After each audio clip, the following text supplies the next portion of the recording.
Welcome to selfdiscoverywisdom.com, formerly known as Self-Discovery Media. On these podcasts, you're going to hear people who speak from the heart. They've taken the journey in life.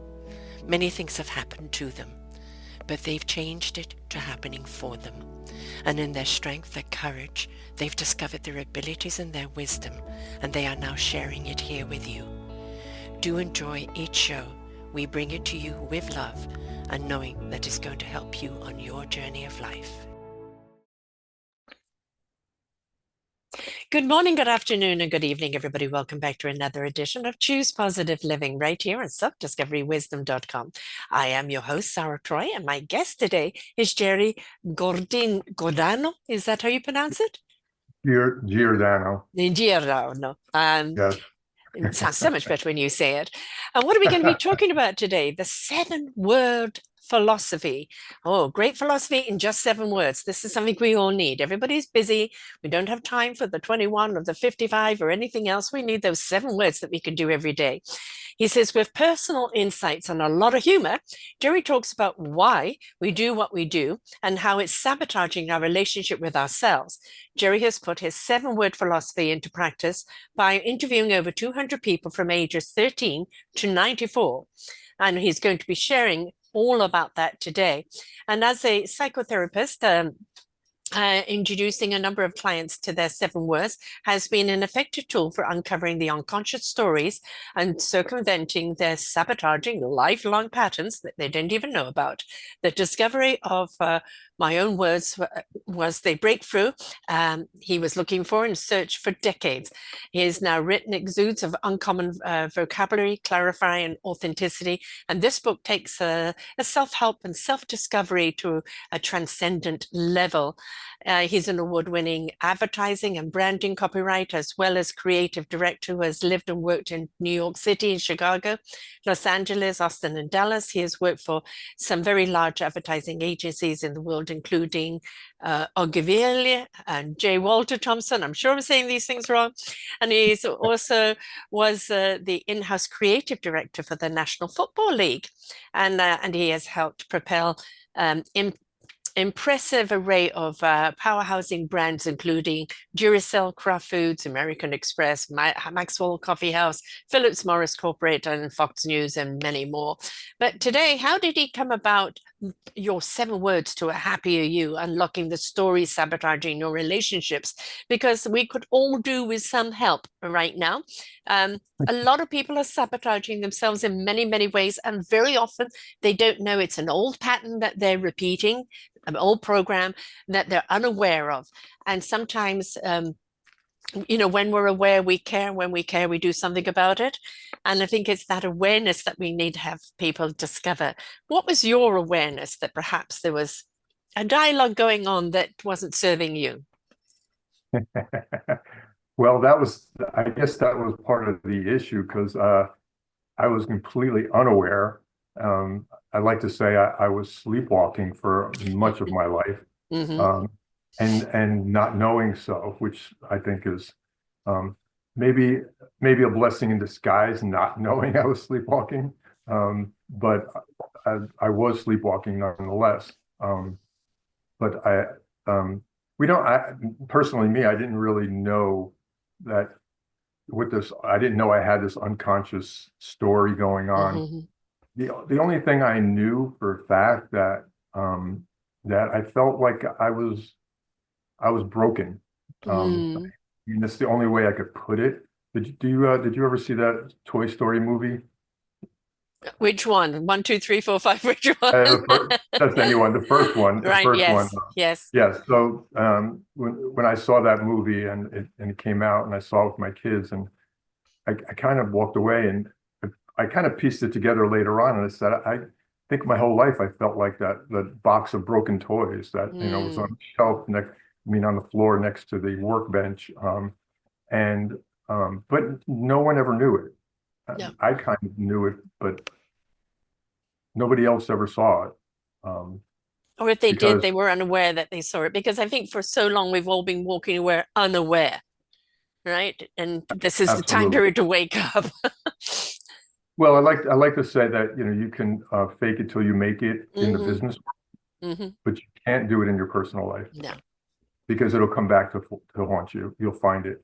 And I was just one of those people who, you know, I had a very successful career. I had friends. I had a lot of friends. I was that guy that, you know, oh, you know, nothing bothers Jerry. He rolled, you know, everything rolls off his back, and he's just happy-go-lucky, go roll with the punches kind of guy.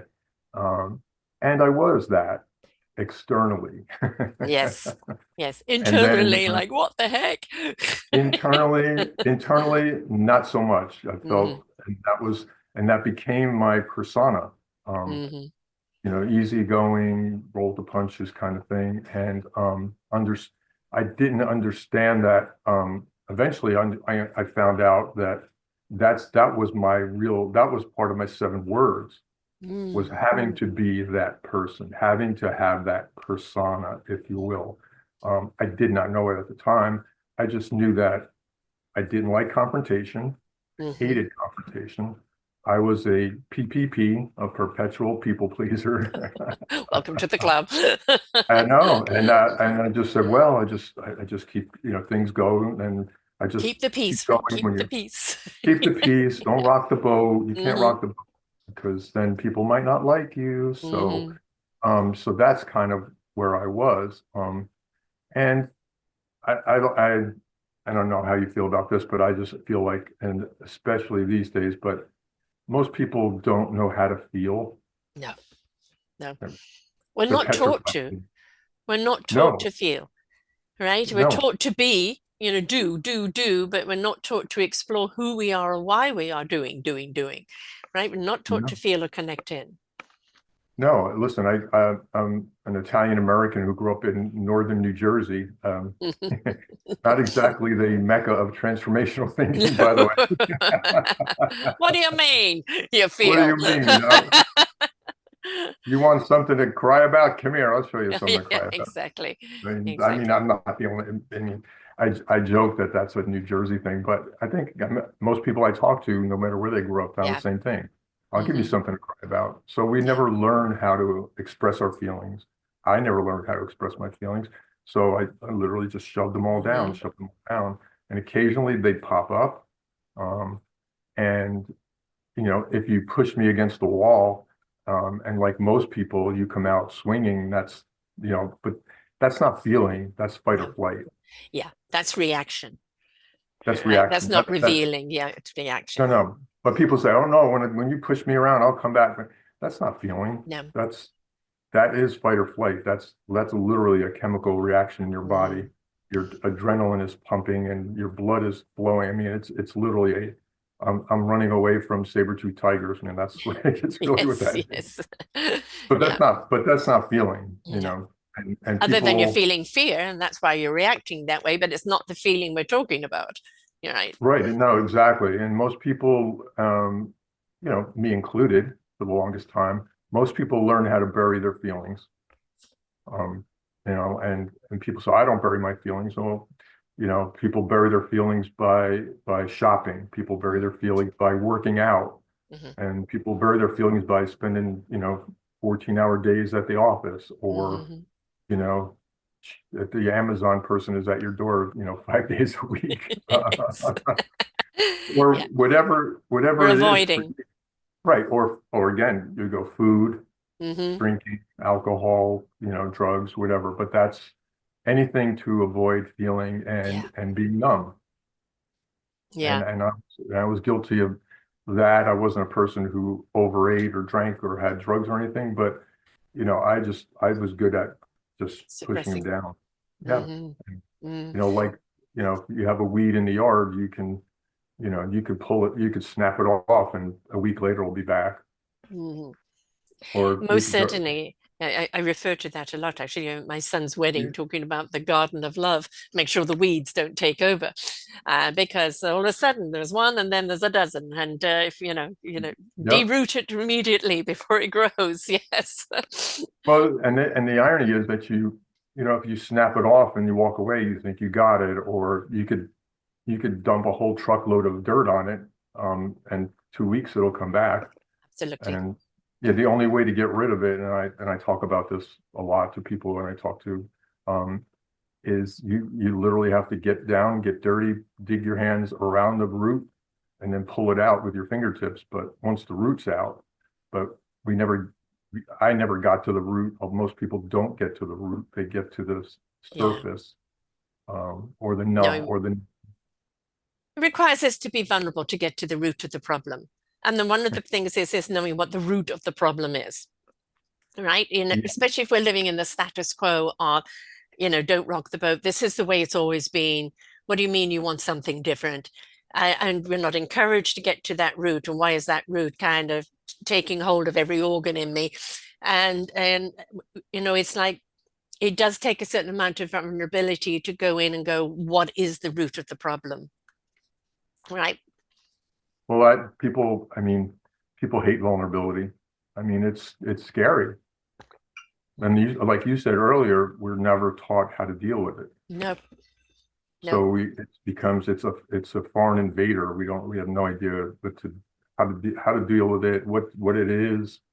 So we ignore it, or we divert ourselves looking, searching for pleasure. Um, but yeah, we don't understand. So that's an interesting point you made, and this to segue on a little bit to the book, but to the process itself. Hmm. Um, I in the book I talk about I've done I've been searching for to finding what was why I was broken. Hmm. Why is he broken? Why do you not feel right? Why you're and I quote unquote searching in my early 20s, my mid 20s. Um, I bought I bought my first self-help book when I was in my 20s. Um, and is that you or me? No, no, no, that's just me. That's okay. Sorry. People Just like that. That's okay. the light is Uh, going funny on me, right? I know. Um, doesn't like my voice. Um, but I was searching forever, and I wound up one self-help book after the next, after the Yes. next. I was in therapy 4 different times in 3 different states. I had 3 life coaches. I tried seminars and every guru tape and CD imaginable, and I You tried were in discovery, in I tried self-discovery. yeah, one more book, one more. This is Yeah. going to be it. Figure The out what answer will this. be here. The answer will be here. Yeah.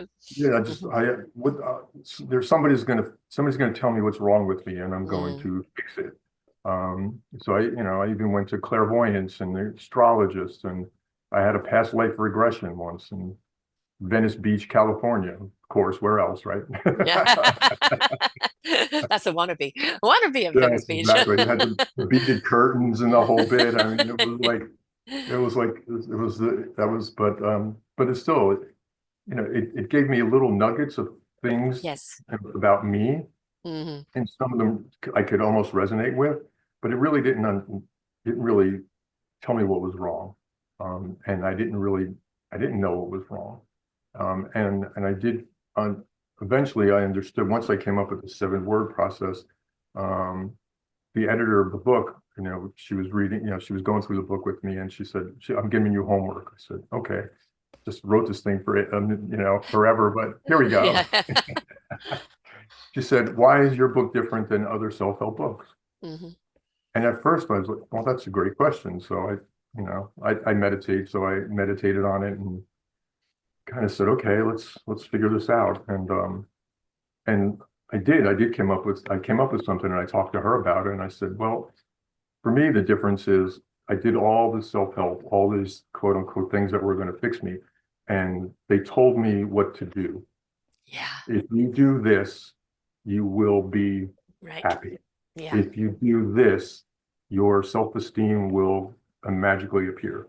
If Hmm. you do this, whatever it was, then this will happen. But they didn't. They're all exterior things, not Well, interior. exactly. But to the point where, I mean, we've all heard of positive thinking, think Hmm. positive. Hmm. If you think positively, your life's going to change. Now, I'm not saying thinking positively is not a good thing, right? Because it beats the alternative, right? Right. Yeah. So, You've been but living a negative life, and so you're seeking the positivity out of it, right? But just thinking exactly positive living doesn't mean it's going to happen. You've got to be positive living. right. But you have to. But I mean, we have 6,200 thoughts a day per Hmm. person, right? 6,200. Now, I mean, that's of course that's an a guesstimate or average, but if you're thinking 6,000 of them are negative, I mean, of course, you're going to be, Debbie the Downer, as they say. Um, but even if you think 6,000 that are positive, it still doesn't affect, like you said, Mm. internally. Yes. So I like to say, if you go to the doctor and I don't know, you say, "Hey, doctor, it hurts when I do this," and they said, "Sarah, just don't do that." Yeah. Okay, thanks. Thanks for Why nothing. does it Yeah. why does it hurt? Why Right. why does my why is my self-esteem not there? Why is my Mm. self-worth not there? You know, why does everybody think that Jerry is one person, but Jerry is the only one who doesn't get it? Right. That I Yeah. mean, that was that whole problem for me.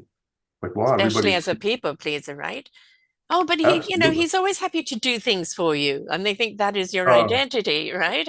And then you get such well, joy out of it. Well, you do it because you want to see other people happy, but it doesn't mean you're not miserable doing it.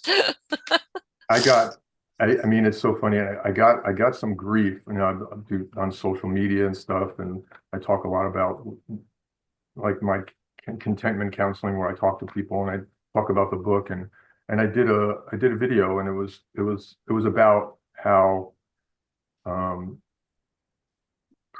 that people pleasing is a certain form of control. Mm, I got I got a lot of you know naysayers, let's put it that way. Not a lot, but a few. I got a lot of people who said I never looked at it that way, but yes, that's a yeah, really interesting way to look at it. yeah, yeah. Um, It but has definitely a point there, right? Whose but I got a lot control of is it? Are we trying to well, take and control of people how we say other people I'm like it is? right. No, like I'm not controlling. I'm not being people pleasing to be controlling. And of course, it's online. It's you're hiding on the under the internet, so Hmm. you don't want to get into it. But I have talked to people in person about it. Myself being a people pleaser, Hmm. by trying to get out of it. Hmm. Well, it's really simple. I was trying to get attention and love. Hmm. Hmm. Hmm. That's it. It's Yes. not that complicated. It's No. not, it's not rocket science. Will they approve of me? Will they love me? Will they see me? Do I count? Will they be my friend? All of that. And if the more you think that you please them, the more they think that you will be noticed, right? Yes, right. But it never works. No, no. Well, and especially, and I do talk a lot about this in the book, because it was my life for a while. But people pleasing, people who are people pleasers are magnets for narcissists. Now let's just pause there for a moment. Yeah, okay. Let's having end it right having there. Drop the had mic. some Thanks, mega guys. narcissist relationships, and yeah, it's like, how did I keep attracting them? And then when I removed myself, and then I went in and did the journey to go, why am I doing that? And it's like, yes, I was constantly looking for that approval, validation from the outside, not from the inside, right? And what do? You get um, from a narcissist, they'll tell you all the things they want you to hear while they're hooking you. And when they've hooked you, they'll tell you all the things of why you're a failure or you aren't or you're this or you're that. And you think if you just please them a little more, they'll approve of you, they'll throw you a crumb. And it's a downward spiral. And then you start hating yourself because you're buying into what they're saying about you. So, yes, if stop people pleasing, please, because being around a narcissist is awful. Okay, so we're going to come back to that in a bit, okay? Okay, Because okay. but you said the magic words though. Stop people pleasing. Mhm. How? Right, right. How? Yeah. But that's what the 7 words is about. My Hmm. Some of my words, my 7 words, were part of that persona, that person I thought I had to be. Yeah. And that person I thought I had to be along the way was, uh, they didn't say be a people pleaser. You Right. know, the 7 words is be a people pleaser, Jerry. No, Yeah. but in the book I do, there are 32 third words and our third word, which is our persona word, and there are 28, which I call propeller words that propel us into our sabotage. Right. And so we all fit into that Mm-hmm. category. And this, of course, this list has been honed for the last 6.5 years and talked to hundreds of people. So, but, um, and I say that the book is not about what to do. Yeah. It's about why we do what we do. Right. Why Yes. are you, what, and I say you, I'm just saying in general, Yes. but, I'll just say me. Why was I the people pleaser? Why, you've known people, I'm sure you've known people and you still do, and you'll sit there and you'll scratch your head and say, why does she stay with that guy? Oh yeah. Oh yeah. Why? We all Mm-hmm. see it. Mm-hmm. We all know who he is or her. It's not just a he, it's Yeah. a her. You know, why is he with her? Why does he stay with her? Why does she stay with him? All the stuff that happens. And then even if they break up, she or he will go to someone very similar. Oh yeah. You can't break the pattern, right? Yeah. Right. Again, You but keep it's like, buying the same Kool-Aid. but again, it's not, don't get into relationships with narcissists. Mm-hmm. Oh, doc, it hurts when I do this. Well, don't Yeah. do that. Yeah. It's the same thing. Exactly. Not, Exactly. yeah, it's not don't do it, is why do you do it? Right. Why are you doing I it? have a little slogan. When you are aware, you care, and when you care, you do something about it. But it's the awareness. I'm not aware that I keep attracting these type of people. I'm not aware that it's me. It's me that is Exactly. sending something out. I'm sending something out that makes me an easy victim for them, right? And then I become the victim, and then I'm wallowing in the victimization, right? And all along the line, I was inviting it, right? And it's when we're aware, okay, I'm going to care about myself a little bit now, and I'm going to change it up. I need to go and do the work I need to do because now Yep. I'm aware of what I'm attracting. Well, you don't know what you don't know until you know it. Exactly. Simple. Exactly. Be Well, willing to know it, even though it's scary, right? It's scary. yeah, right. Yeah. To Yeah, reveal, God, I attracted that. How did I do right. that? Well, our first instinct is to say it's all them. Yes. They pulled me in. They sucked me Yeah. in. They were this. They said they were that, this, but they were that. Whatever. It doesn't really, whatever we do to kind of cover up ourselves. Mm-hmm. The first line in the book is from some person I know you heard of, Carl Jung. Mm-hmm. Mm-hmm. And the first line in the book is from Carl Jung, and it says, until you make the unconscious conscious, it will direct your life and you'll call it fate. Yeah.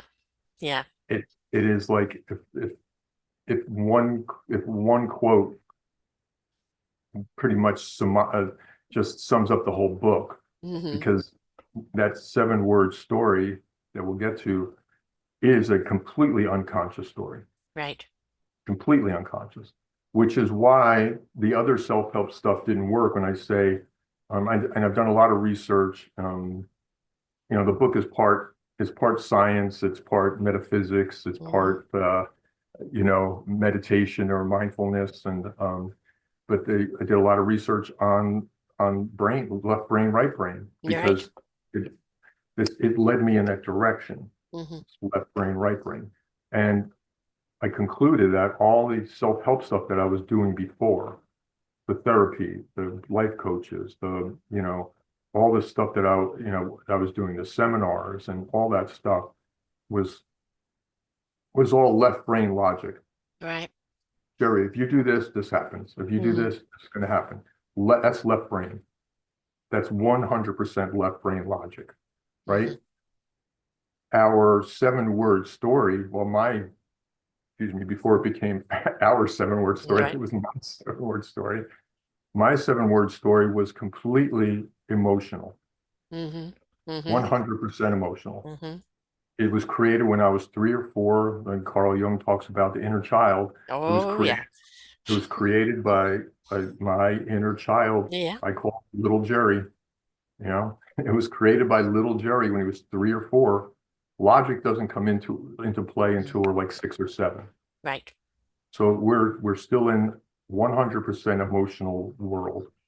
So that story was created by a right brain emotional me, Hmm. and adult me was trying to solve that right brain problem with left brain logic. Hmm. One's Oil over and water. here, one's over Mm. here. Yeah. They don't, it's like you're playing on different, Yeah. like one, you're in an orchestra and half the band's playing this here and the other play up there. But I didn't understand that. It's the yin and yang, right? Yeah. They both Yeah, have but they both have purpose. It's as to when, right? And right, what do we need to acknowledge when? right. But you can't fix right brain with a right brain issue with a left brain No, logic. no. But I didn't know that. I just felt like, Mm, just logically, again, go back to logically, mm. one more book, one more seminar, one Yes. more, The answer's got to be there, right? the answer's Always got to out be there. there. Yeah. I mean, I went to play, I was literally, and I put this in the book, and it's kind of funny. You mentioned something about humor. It's like I'm kind of a smart aleck, so you kind of can't take the smart aleck out of the We've person. got to laugh at things sometimes, otherwise we go down the rabbit hole, I, right? You got to have I, a laugh. Absolutely. I was 23 living in New Jersey with my girlfriend and we went to this Polish, Portuguese woman, because my girlfriend's brother-in-law was Portuguese. And he said, let's go to this, I don't even know what you say, call her a Starman soothsayer. I don't know what she was. And it Medium. was median. Yeah. I mean, Hmm. it was Newark, New Jersey. It was like in the 70s, and we're in this basement, it was 95 degrees, and the men were on one side, the women were on the other side. It was so hot and humid, and this was way before that magic time killing device called the iPhone was out. So Yes. we couldn't cross our legs, we couldn't cross our arms, we couldn't talk. And I sat there for like 4 hours until my turn was to come up to the altar. And it was literally an altar of Hmm. candles, and this, like, 4'2" woman came up, and she's smoking a cigar and blowing smoke rings over me. And I'm sitting there going, wow, man, I'm like, I'll just try anything, won't I? It's like, man, oh man. And I was literally sitting there just on she had translators because she didn't speak English. And I was trying to, well, maybe there's something in there. Maybe it's just, this was before past life regressions and all. But that's the extent I took all this to And on a figure it out. disclaimer, I am that medium. I don't ever call myself a fortune teller. I was just a seer, and I Mhm. could see things that other people couldn't see. But all I am is the messenger, right? What people do with the Right, message was up to them. I don't do it anymore. I'm too busy. But right, before, when I did, and I still do it in a different way. Like sometimes if somebody sure, needs a message, I give it because that's what I'm here sure, to do. But we've got to look at all of those people. They're not there to tell you, oh, you do this and all will be done. They're there to give right, you a message for you to digest and chew on and come to your own conclusion, right? If they're absolutely. a good medium. And she said some things that really kind of turned my head a little bit Hmm. again, and these were about things that happened in the past. Right. So it's The and past even always affects the present, which affects the right, future. Yeah. right, but also even the past life regression in Venice Hmm. Beach was Hmm. eye-opening. For what it was eye-opening for sure. I mean, I'm one of those people who is I'll never, I don't judge stuff. I kind of I go in with an open mind. Um, It's your experience to have. Who is right, giving you that experience? There are a lot of charlatans out there. What is their intent? Is this absolutely. their gift? Is this their calling? And if it is, then Right, you know you're going to get some authenticity and they're going to see what you allowed them to see. Right. If you go right, in there, prove it to me. Well, you've already shut your energy down and they can't go through. If you're open absolutely. and willing, and then they will see what they need to see. I call that the knowingness, knowing what you need to know when you need to know it and the clarity that you need to know it in. Right. It's the Absolutely. knowingness in the now.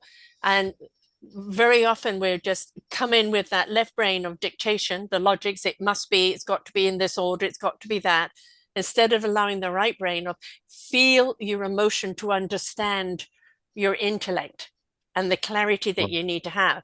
But it's the learning to feel to the intellect, right? Not the Right, intellect learning to feel. right. No, I totally agree. And all those things I did all those years and Mm-hmm. decades was, it didn't it didn't fix me, it didn't give me the answers, But but it opened doors, little doors in the head. that was that. It opened little doors, little awareness. Yeah, a little bit, but it Mhm. also, it was just, it kept my mind open to a lot of different things, Right. right? It Yes. kept, it kept me flowing, it kept, Yes. Magic I word, didn't, flowing. That is yeah, magic word. Yes. yeah. So I didn't, it's not like I was, I didn't shut down. I was like, well, Mm. I'm open to this. Always in I discovery. had astrologers, I've had, psychics, and Mm. they were great. I mean, there were some interesting stuff, and there was, Mhm. fascinating. It just didn't solve that inner broken little Jerry thing that No, I had. they were little like seeds of ingredients that were building up to that point that led you down that path. Because everything is Right, like the spice or the herb or the whatever in the dish, right? But right, you needed to get to the main substance in order for you to have the clarity to understand what those herbs and spices meant, right? absolutely. Well, I mean, people say, well, what do you do? And I like to say I'm a collector, inspector, and connector of dots. I That's what I like do. that. I like that. Yeah, That's good. Yes. I'm a dot connector. Right. And you have to, collect the dots first, Hmm. which all that other stuff kind of was, Right. Yes. Yes. there were different dots, and then you inspect them and Hmm. find out which ones, are connectable, Exactly. So inspector, connector, So you're and an collect. investigator. Kind of, yeah. And Hmm. that's ultimately what led to the seven word thing Hmm. was this inspecting. I don't know if it was in, the bio that you read or anything, but 2017, my mom passed away, and 12 days later, I got a breakup email from my fiance of 4.5 years. Wow. Um, I call those redirects, however hard they are. The cosmic 2x sound very often, yep. not paying attention, you need to redirect. And so the double whammy, but you have no option but to redirect. Well, I was at rock bottom, so I was Hmm. walking a tightrope, but the tightrope was lying on the ground, so I didn't have far to fall. Yeah. Yeah. I had two full-fledged panic attacks, and Hmm. the whole nine yards with all that. And I just thought that this is the worst possible thing that ever happened to me. Which in There was in other stuff going on. retrospect is the Yeah, spending of that emotion is the best thing to happen to you. How that emotion right, came about, the two losses, right, are sad in their own content, but we can't always choose what happens to us. We can choose what we do with it. And that sometimes right. from that rock bottom, like the phoenix, out of the ashes we become. And it's the willingness then to rise up from those ashes. And very often coming from those ashes is really where it then brings you the truth of who you are. Well, you're absolutely right, because that's exactly where I was. And along the way, um, and I was in a really bad place. Like I said, I was depressed. Hmm. I was at rock bottom. I was a I was a 32 car pileup on the highway. That's what I was. Hmm. Um, but I did have something that I didn't have before my life. I had meditation, Yes. Yes. and I had started. I tried to meditate for 20 years before this, literally 20, maybe probably longer. And of course, like everyone who ever meditates, your ego is telling you, you can't do this. Mhm. You can't slow that mighty brain of yours down. No, no, no, can't do that. You'll never stop thinking. And so, but I literally, I decided back in October of 2016, just, I, I like to say I unmade up my mind, because Mhm. I had made up my mind I couldn't do it. So I unmade up my mind that I could, and I Good. literally sat down one night. I meditated. I got up in the morning and I meditated, and I didn't have I didn't have music. I didn't have sound. I didn't have guidance. I just said, and I said, well, how long are you going to meditate for? And I questioned, I was like, okay, 10 minutes. Nah. 20 minutes. Nah, it's too round. 15. And I came up with 17 minutes. Hmm. Now, I don't know where it came from.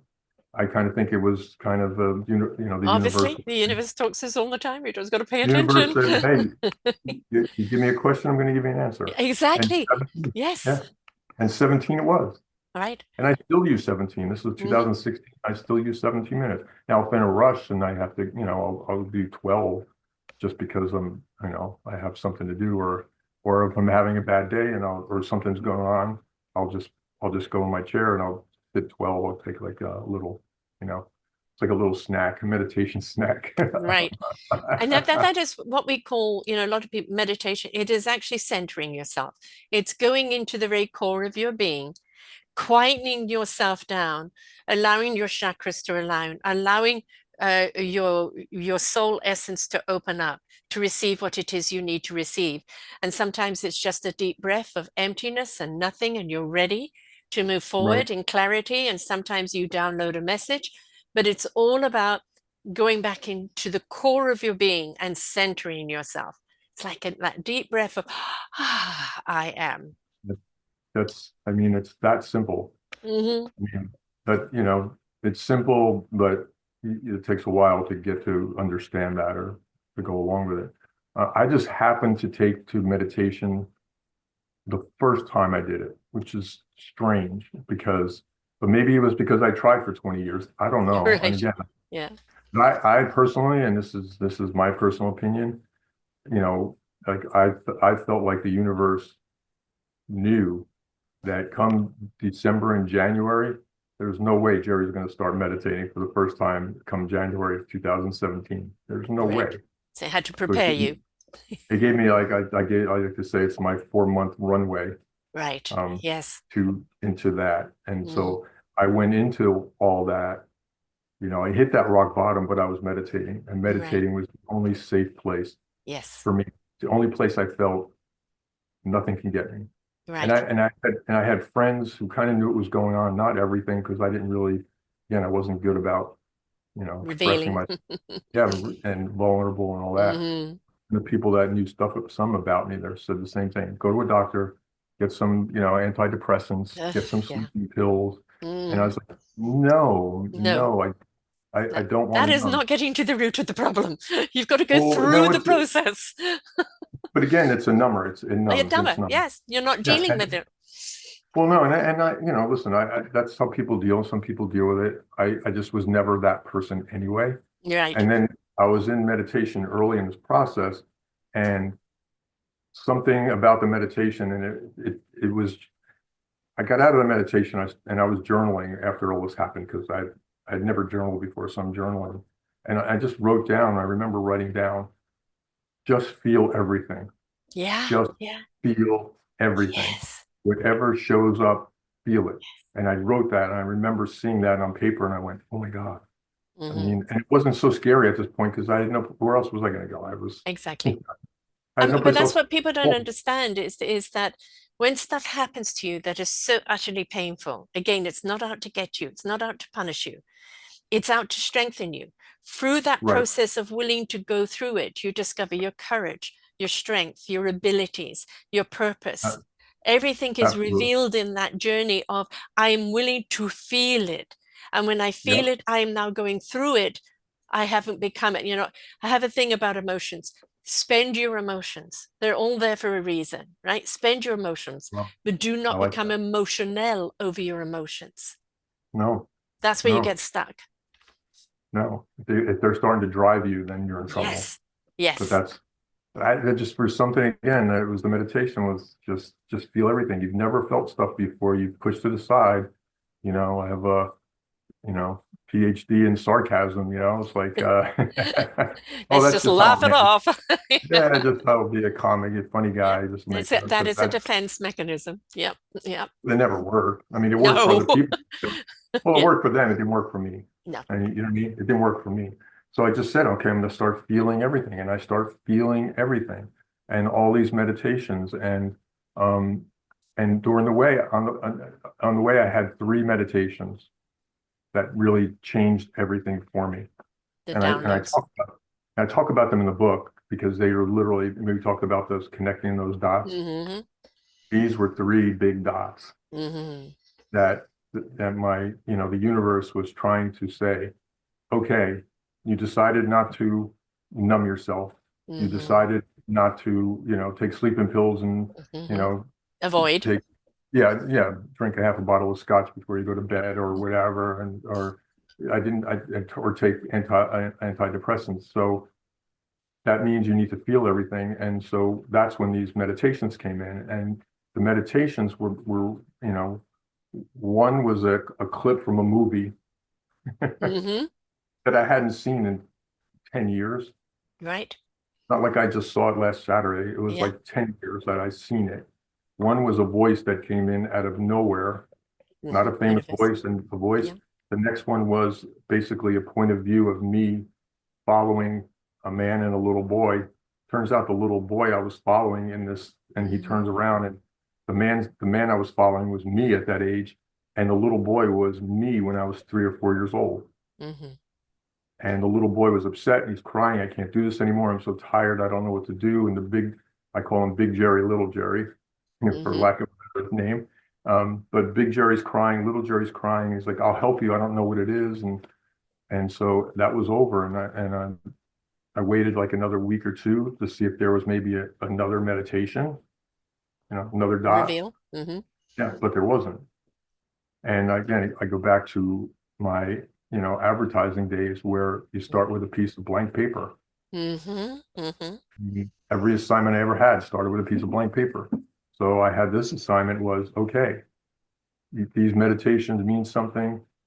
Start with a blank piece of paper. Where do I start? Well, looking back and again, breaking it all down, little Jerry was the most upset one of everyone. He was the Mm-hmm. one who was crying. He's the one who couldn't do it anymore. He's the one I'm so tired. Start with 3-year-old little Jerry. Yeah. I Yeah. did research on 3-year-olds and found that all this incredible amount of, they call it the magic age, three. Mm-hmm. It's the magic age. And it's the magic age for a reason because all this stuff is going on. They're so emotional. There is Mm-hmm. so much emotion going on. Again, no logic, right? You see a 3-year-old on a playground, she's not playing, oh, you're playing Cinderella. And she's like, I am Cinderella, Right. which, Yes. playing Cinderella. Yes. I'm Exactly. not playing Wonder Woman. I'm not playing Yeah. Superman. I am Wonder Woman. Exactly. And they're not kidding. No, I've got a They're not 3-year-old kidding. grandson. I mean, we Yeah, play all the that, time, and he is it. I am it. We are the characters that we are playing, right? There is no playing them, we become them.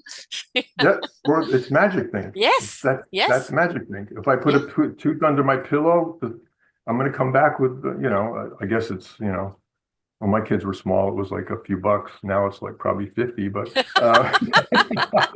Scary, isn't it? I don't know, but you know what I mean. It's the same Yeah. process. When we were kids, it was like 50 cents. Yes, Uh, or 25. I mean, we got right, back from exactly. England But sixpence. That was like, right, right. But but if I magic think I'm magically going to put this tooth under my pillow and magically, yeah. you know, money's going to come. Or if I put milk and cookies for Santa, magically Santa's Mm-hmm. going to bring. That's the magic thing. So I did all this research about threes. And then another quote came in, and I know I'm sure you know Maya Angelou. Oh, you just love her. Yes. Yes. So I was meditating and doing all this research um, and and I had heard this quote before, but it kind of came into context right at the time. Mm-hmm. So the quote was, um, people will forget what you said, and they'll forget Yes. what you did, but they'll never forget how you made them feel. And Exactly. that quote came up in the process of all these dot Mm-hmm. collecting. So I knew that the Carl Jung quote was a dot. I knew Yes. that the Maya Angelou quote was a dot. I knew that these meditations were dot.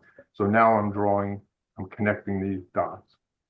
And then I got to the place where it was like, okay, well, what was little Jerry feeling when he was 3 years old? Not what little Jerry was thinking when he was three, No. No. right? Because he's not thinking. No. It's all about emotion. And Absolutely. I I get into it in the book about what I was thinking when I was three. And when I was three, I had a little sister.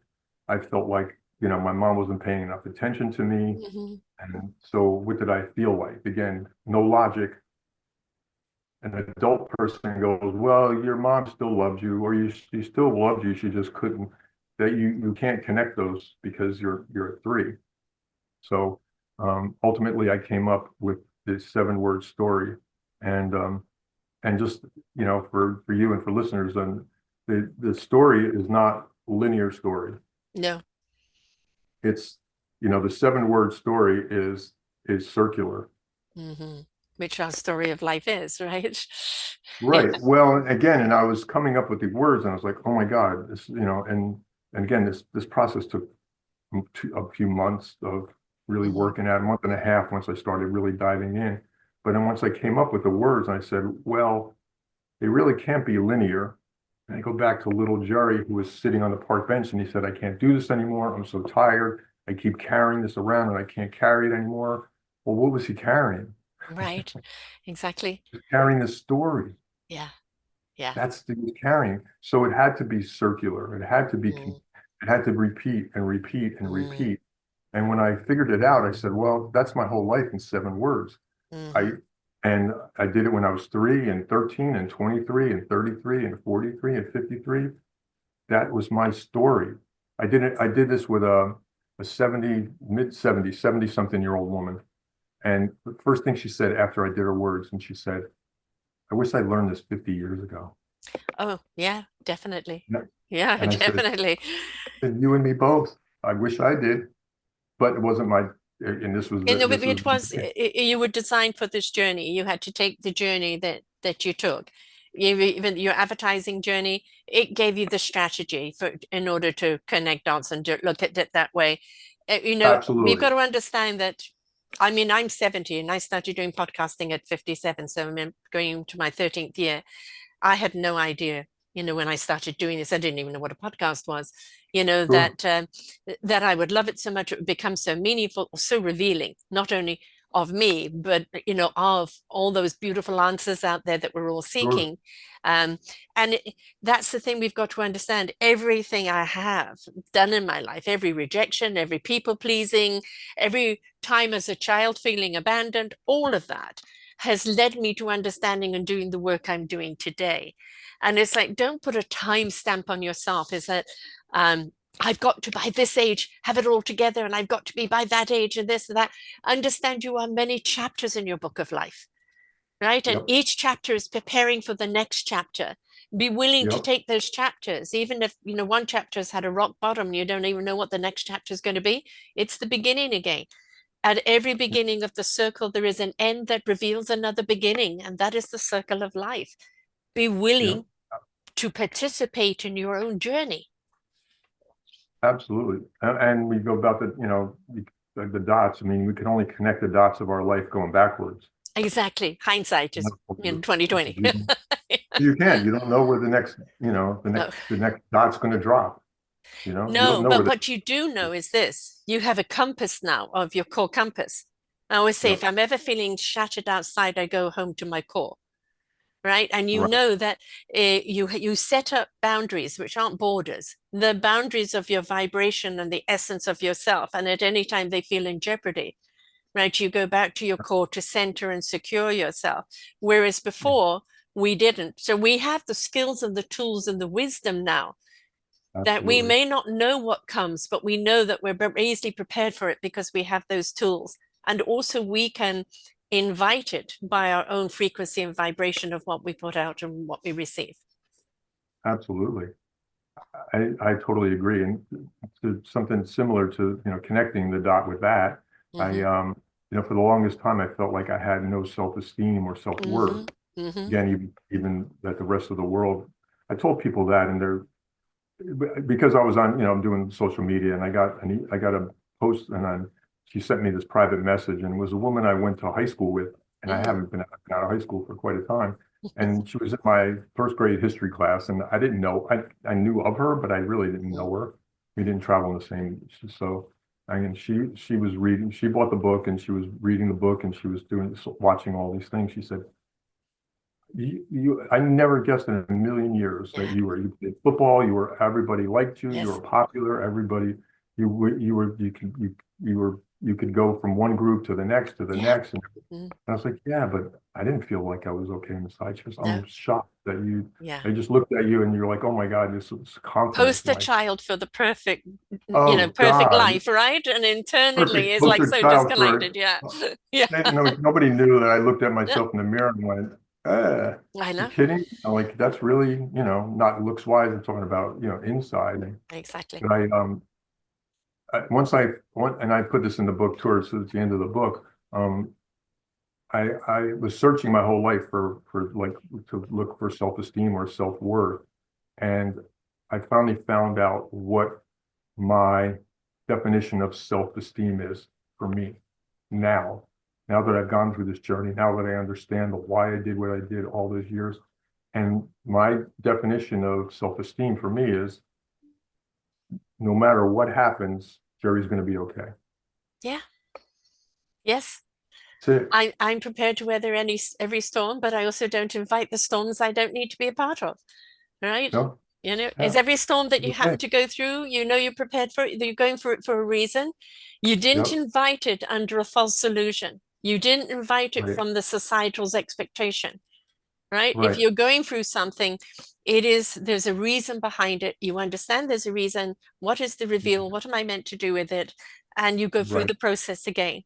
But you Right. didn't invite it because you were trying to be what everybody else expected you to be, right? And Exactly. so many of us, I call it the societal expectation because it's the dictation. You're only important when, and you've got to have Yep. this and you've got to have that. And all that is exterior. And while you're chasing the exterior, you're on empty on the inside.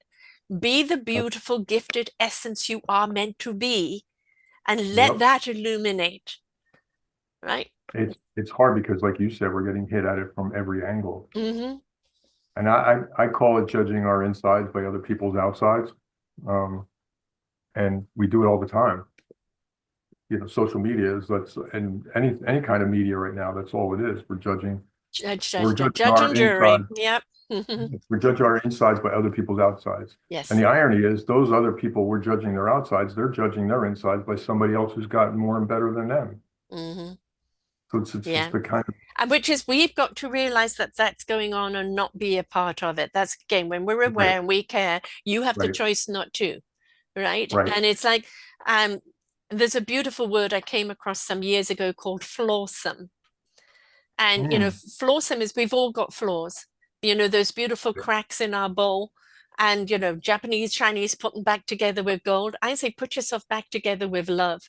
And all of those cracks and chips in that beautiful flawsomeness of you are now awesome because you love put that. yourself back together. And this whole thing of I've got to be perfect, look perfect, this perfect, that is delusional illusion, right? It's a facade, Absolutely. right? But Yep. when I come forth to you cracked and chipped, but I am an abundant and enriched with the love and purpose. Right. And then people Right. don't see the cracks anymore. They see the enrichment of who you are. It's got to come from the inside out. This outside living is what's been killing society for so long. It's, I think, part of that, the biggest thing for me, and I think for most people out there, is we have to accept ourselves Yeah. because, that's part of the accepting of our flaws. And they're not really flaws, like you said, Yeah. but we Yeah. perceive them as flaws. So we kind of have to accept. And once I kind of accepted all the stuff I'd done in my life or not done in my life, that's when all that stuff started coming together. And you said that magic P word, perfect. You Mm-hmm. know, there Mm-hmm. are people whose third word is perfect, Yeah. right? Now, We have perfect moments in life, perfect yeah, but there's no experiences, such but thing. that doesn't mean as everything's perfect. Those moments that we capture that feel perfect in the moment are a gift to us in that moment. And we Right. take that gift with us. But that doesn't mean everything around us is perfect all the time. Otherwise, we wouldn't value perfection when we get it. What we do is we turn around and we chase that moment again and Yeah. again. We keep chasing Mm. that moment. I'll have to find that moment again, no matter what. And, you know, we miss all that other stuff. But, Exactly. Because there's those beautiful gifted moments that are in right, everything small, right? right. You're Everything trying is to do about less is more. And right. It takes a long time to get that. yeah. Um, but again, once you, um, I like to say care more, joy less. Yes. Um, and that's, and people go, well, what do you mean? That means you don't care? I said, I didn't say don't care. Yeah. I didn't say don't care. I said, Yes. care about those, don't care about things you have no control over. Exactly. And if something Exactly. does come up that you do have control over, you do it, you do what you have to do, and then you let go. Also, Easier said where than is done. the joyful passion within you? Ignite your passion Right, unapologetically. And if you're passionate about something, a calling, a cause, a project, something that you're so passionate about, don't be apologetic in sharing that passion because that is your calling, that is your purpose. It is to share that right. passion in a way that's going to uplift, illuminate, or solutionify somebody else. Yeah. And this is kind of carrying on from what you just talked about. Um, when I first moved to Dallas from Austin, and my fiance was here in Dallas, I was going back and forth, and after we broke up, I stayed in Dallas, and I was going to this, like wasn't a church, but a A gathering. spiritual center Yeah. gathering, whatever. And they kept talking about doing this thing, and I forgot what they called it exactly, but you'll probably know what the name of it is. But you're finding out your core values, Hmm. right? So I did I it just over simply the call that self-discovery. yeah, but there's like you're supposed to Yeah. pick your 5 core values and Oh, whatever. right. Yes, yes, I can So and remember. I did it over. It was like a half a day Saturday thing, and I Right. did it. And of course, I was still going through it. This was Yes. right after all this happened. I was still In the midst and of. Yeah. right. But then I had done this, and I met a friend of mine was going to this church as well, and she came up, and her top value, her quote unquote top value, was helping other people. Hmm. Now, cut to 6 months later, or I'm coming up with the words. I did the words. She's one of like the first 5 or 6 people I did the words with. Turns out her sabotage word is rescue. Right. That's the helping of the other people. So who are you doing it for? Her Yeah. third word, her persona word, is good. Mm. Her sixth word and her other words, there's one of her other words is control and all that. So if you look at control and good and rescue, and we talked about it a lot, and I said, you believe that your core value was to help people. Hmm. No, that was you being good and having to rescue other people. Hmm. She's rescued people her whole life. Yeah. She's been in relationship with one narcissist after another. She had narcissist bosses. And I Hmm. said, so you felt like you had to rescue other people and you see that as helping other people. It Hmm. never served you. It never will. It drained you And instead. right, it drains you. Mm. So that combination of good and rescue are actually 2 magnet narcissist words. Right. Not one good. Good could be and rescue can be, but together. And Yes. so, so that's why she's like, her core value is not really helping people. That was Mm. her unconscious three-year old saying, you need to rescue other people. And every person who's And then you'll almost be every of person, value. Right. Yeah. right, but Hmm. it never works. No, no. Yeah, It never I works. relate to that very, very much. How Yeah. do people find the reveal of their 7 words in the book? The book is a step-by-step. Well, it takes you through my process, how the words came about, because I think people need to know where this came from, as Hmm. opposed to just, Yeah. throwing it out there and say, okay, here's how you get there, if you don't know the background.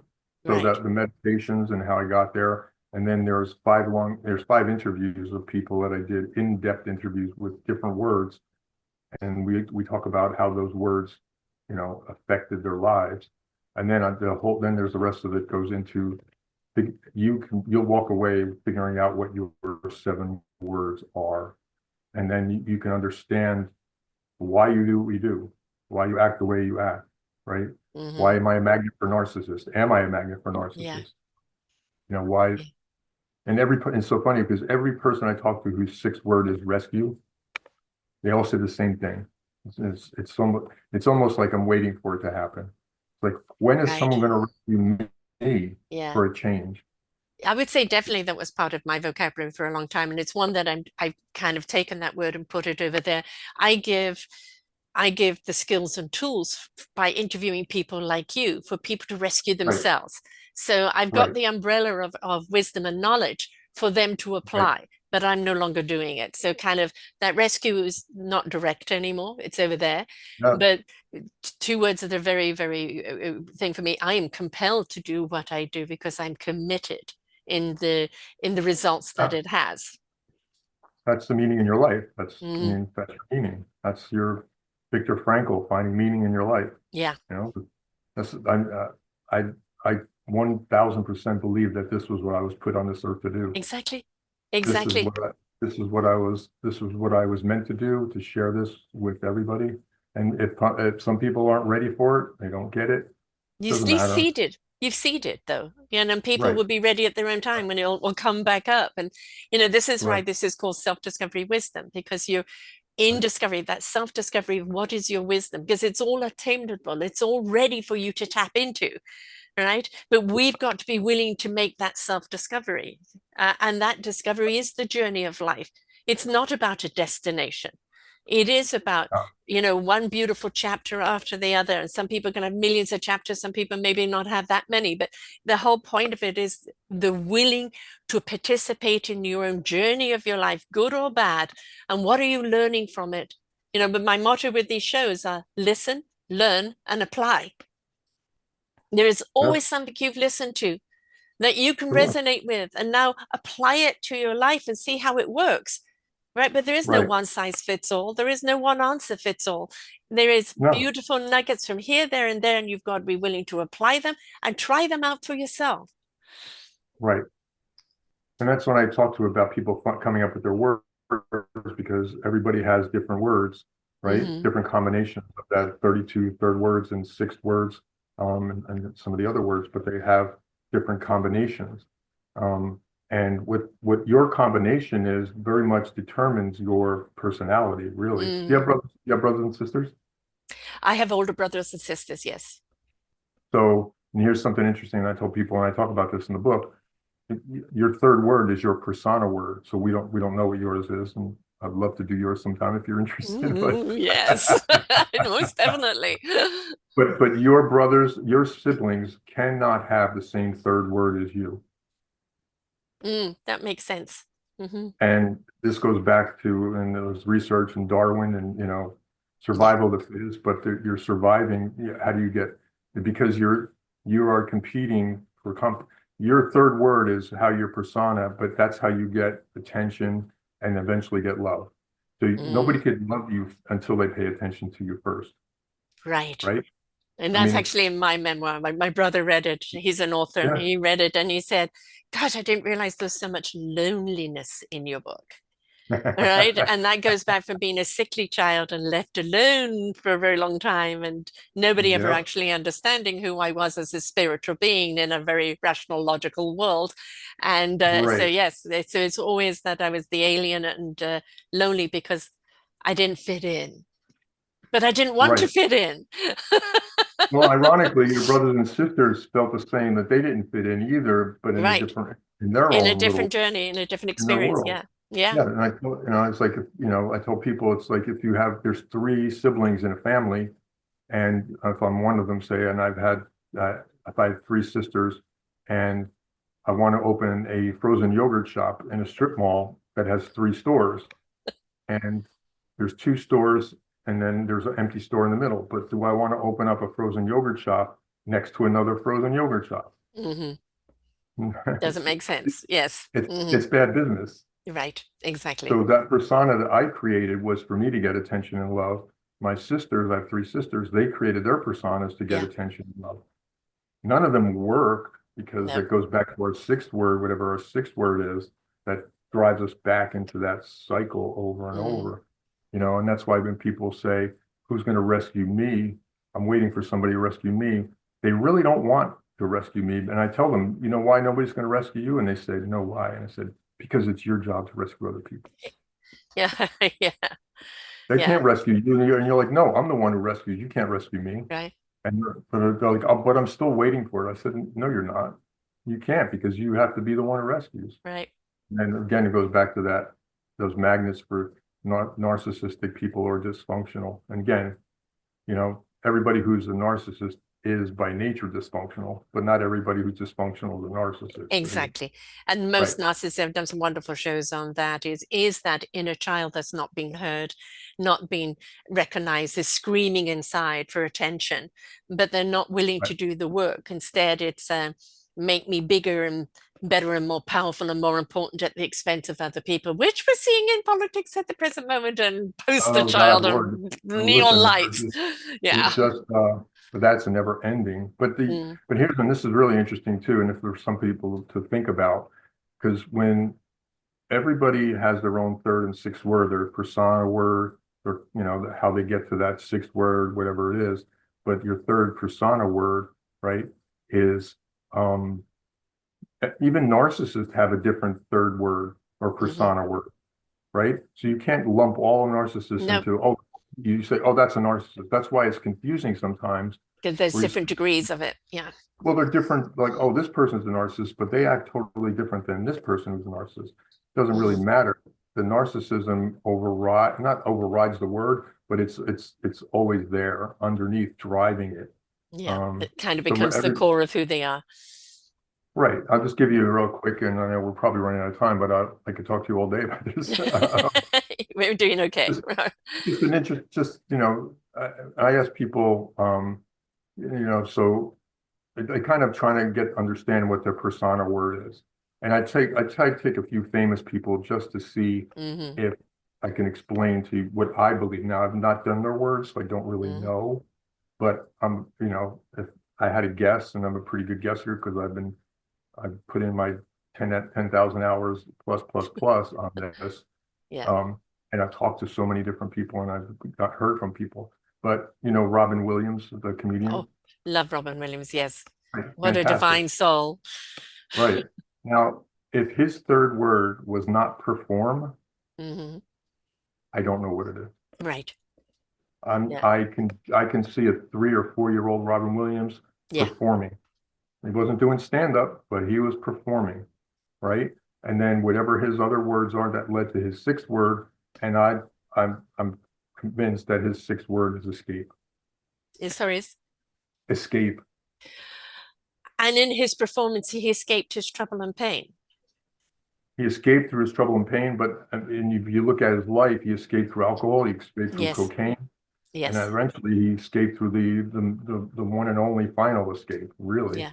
Yes. I mean, sad, but if you just like I pick him because you can see that perform, Yes. you could see that persona, that perform persona. He could You know, go you from manic performance to yep, profound, deep, yeah, rooted performance. yep, And you knew that this was the multiple dimensional self in him in a yep, world that was not ready for him, in a world that he couldn't live in. I right, totally relate to that. It's sometimes extremely hard to be amongst the human race that are so unkind to each other. And sure, and when you have that divine soul of which he was, which is to bring joy and wisdom and knowledge through humor and right, laughter, trying to exist in this world that caused so much pain. I believe right, I believe in awful also that if you interview people from the other side, that 98% of people that committed suicide didn't intend to die, but they were just so in the pain in the moment that they had no else to go. Right. right. So that, They were only thinking about that time, that moment. yes, they're only in that painful moment and there was no other solution presented to them at that moment. Right. So, They weren't thinking beyond any of that, but yeah, yeah. I I agree. So I just used that Robin Williams thing just to show Mm, people that how that persona can drive. And I know, the third words are, my third word was likable. mm-hmm. Mm-hmm. Okay. Yep. Jerry had to be likable to everyone. Right. And I had, like I And you told you, could like I bend yourself into a wonderful pretzel to make sure you were liked by everybody. likable. And then I had Yes. to, one of my other words is control. So now I have to control being likable. Yes. And when all that stuff didn't work, there are other words that slide back in. And once I get to my sixth word, which is my sabotage word, I became subordinate. Mm, yeah.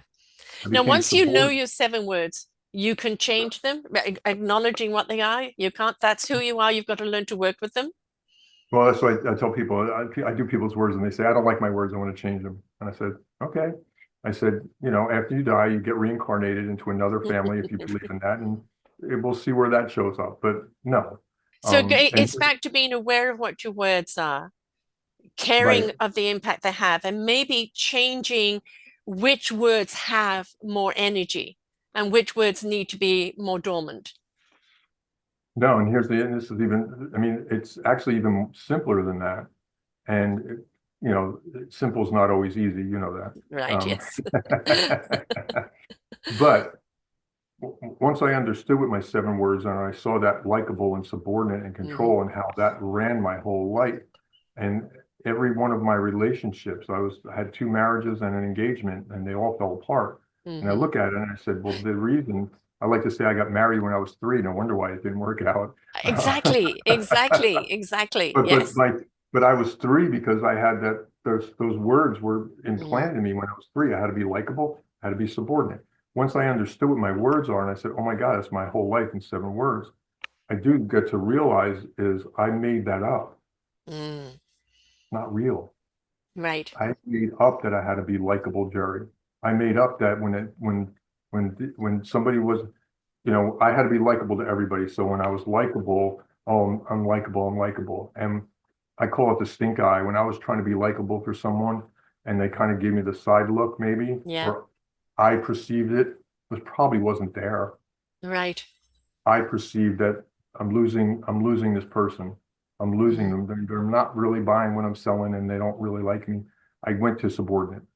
Right. I went to subordinate and I thought that that was going to not, again, not rock the boat. And that's when they were going to, you know, I was going to get the love and attention that I wanted to eventually from being likable. Well, it doesn't work. It shoots us back around to that likable again, Yeah, being which is, submissive. Yes. Will but you that's how like I me now? sabotage. Yeah. Mm, Well, that's how I sabotaged all my relationships, right? hmm. And it's the same thing for that woman who had to be good and then rescue. Yes. She had to be good to get love and attention, or Right. somebody had to be perfect, or Robin Williams had to perform. Whatever Hmm. your word is, and none of them work. None of them work.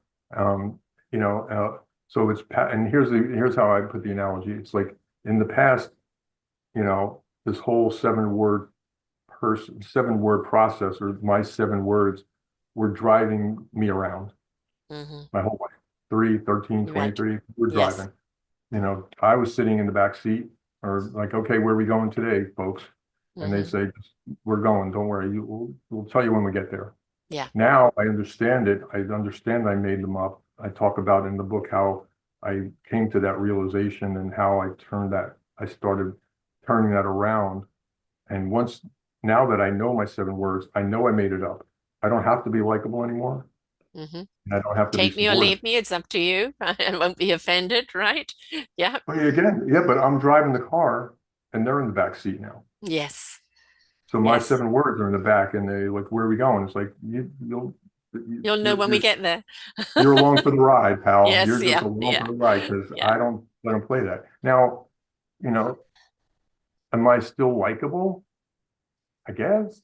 Uh, But it's not the importance of being likable. Going no, back to less is more.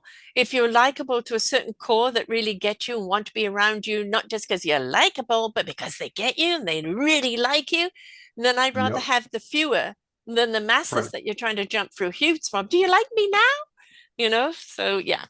But the do you like me? But do you like me now is false. Yeah, It's not. exactly. It's not. It's not real. You're Now bending, you're doing everything you can to please others at the cost of yourself. that's Right? back So to the if people you're pleasing that we talked likable about now, earlier. it's because people see you for who you are from the core of who you are, and they have a choice to like you or not like you. That's really got nothing to do with you, whether Right. they like you or not like you, right? No, no, Uh, but again, I was likable to people who I had no reason to be likable to in the past. exactly. Yes. Like that somebody else was good to somebody who didn't really, they weren't good to them or for them, but they still had to be good. So it's Hmm. that force on it. Now Hmm. it's almost like I kind of understand that likable subordinate. I'm not subordinate anymore. I never get Mm, this. yeah. And I like to say that the 7 words is like gears. One turns to two, turns to three. If I pull out that third gear, which is likable, and I toss it away, I don't have to be likable. I never get the subordinate. Right. I know it's Like like I me said, with rescue. Most certainly rescue would be in there because it was always I would go into the deep dark cave to bring somebody out because I right, saw, as a seer, I saw the possibilities. I saw where they could go. Two things right, happened. They either sucked me back in and drained all my energy because they liked the dark, or they came out into the light. Thank you very much. Don't need you anymore. Right. So, right, but it was all, being abused and used by rescuing people and then being spat to the curb one way or the other. But I kept doing it over right, and over. Now that rescue is still there in the back seat, but I choose how it's going to be rescued. And that is people's right. choice of what they listen to and how they apply. Right. I just present the options. It's because I want to, not because I have to. Exactly. Exactly. That's really it in a Yeah. nutshell. I don't, Yeah.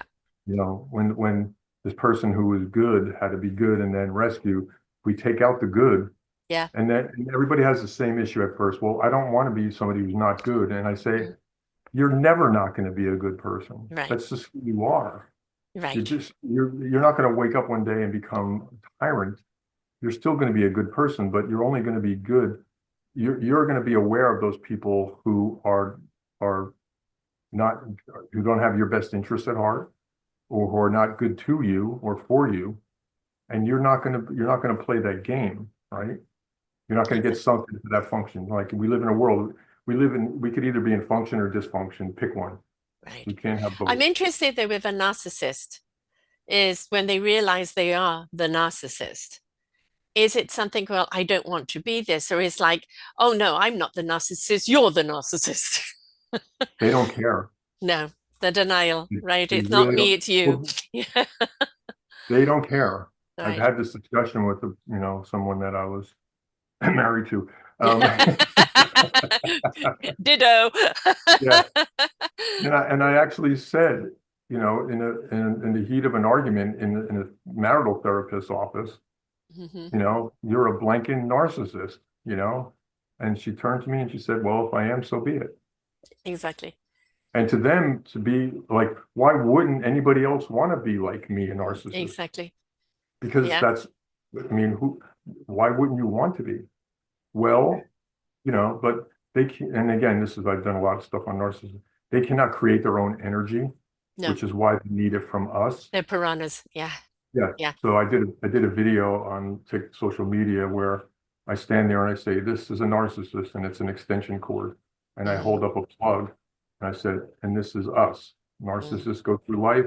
They see someone, they plug in, they drain from us into them. mm. Once they're full, once they're satiated, they unplug and they go. They're energized, we're exhausted. Yeah, I draw that analogy much the same, but slightly different. Take a ruler, 12-inch ruler, which I happen to have Mhm. in front of me. I'm not a centimeter person, so 12-inch. In How dare you? centimeters, I know, in centimeters, what would it be? But, I'm British. But, um, you've got your fours and fives that are realizing they need, they're in recovery, they want to make different choices, they're on that journey. And then you've Right, got your 6 up to 12 that are at various levels of heightened consciousness, right? right, And then you have your 1 to 3 that are your piranhas. Well, they go after the fours and fives that are gathering energy, that are trying to find a different path. They might hit a 6 if they're very strong, but anything over a 6 they can't reach because it's a different plane of energy that they can't reach. So they go after the vulnerable. And this is why you see so many times, but you were doing so well, you were really on your path and now you've fallen back. And that's because they've been around those piranhas, the narcissist, what's in it for me?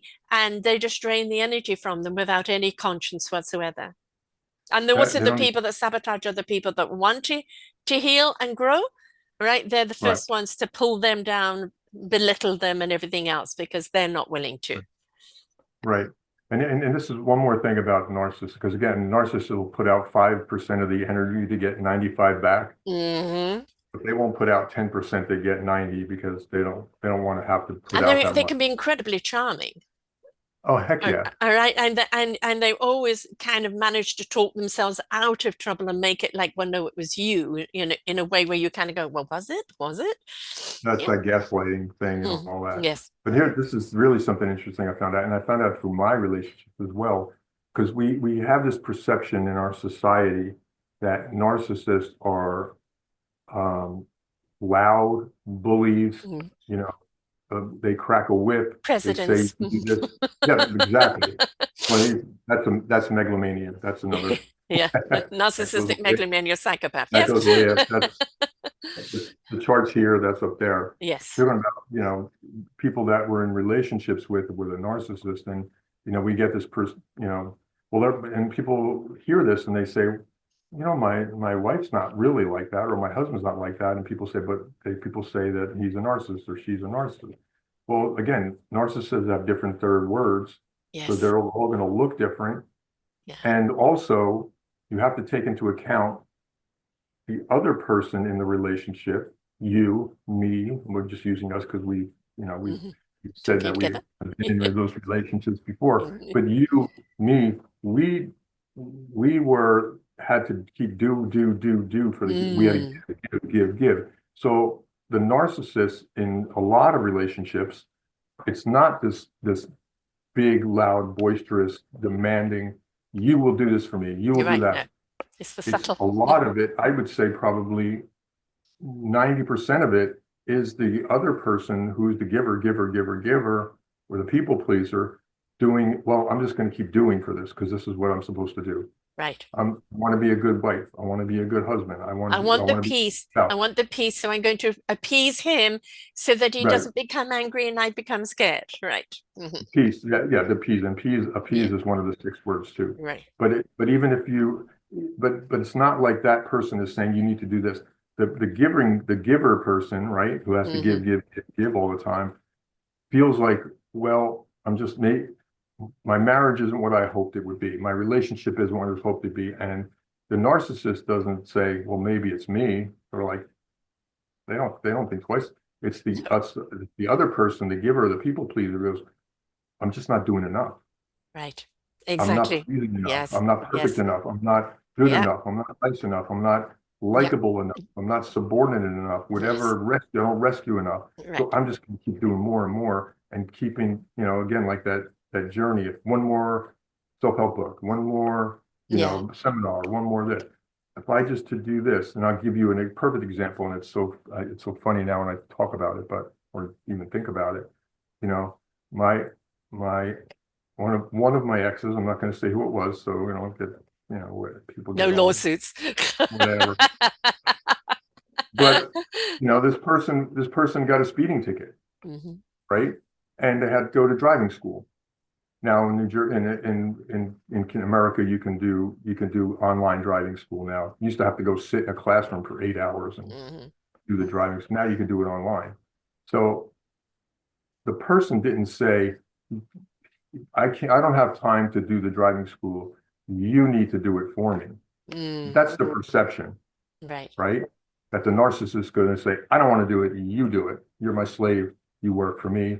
Here If you you go. love me, you'll do it for me. Yes. Right. But that's not what happens. Usually it's the people pleaser says, oh, honey, you got a lot going on. You're so busy. I'll do that for you. I sign on as my spouse or my person I'm in a relationship with. I do so they don't have to do it. Hmm. Now, you think, and deep down, I'm saying, that's part of me being likable and subordinate. Deep down, he's like, you know, this is going to solidify a relationship. This is going to I'm make being everything. good to her. I'm being Yes. good. This is what a good spouse does. This is what a good Mm. partner does. And never getting the recognition for it. And then Right. the next time is like, I guess I'm just not doing enough. Yeah.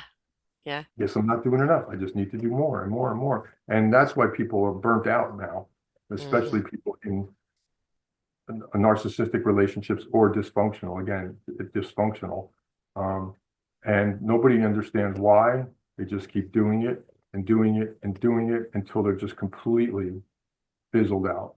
They're And completely, I was married to one of those, and I actually came away sick, right? And then it was the placing, the the importance on me, not self-importance, but the importance on my well-being and taking the journey, the reading, the courses, the classes. And then I went Right, 5.5 years between our separation and then meeting anyone else. And I thought I had done the work, just like you. I thought I had changed. I thought I'd empowered myself. And what do? I find somebody else exactly the same, right? I right. pour all because I see the possibilities. I pour everything, even become bankrupt for this person, right? And then it's like no recognition, no nothing, spit you to the curb. I'm on to other people that can serve me now. But now you're completely depleted. So I haven't been on a date or been anywhere with anyone since 2012 or something. So I've been Oh, we have to single. change that. Come on.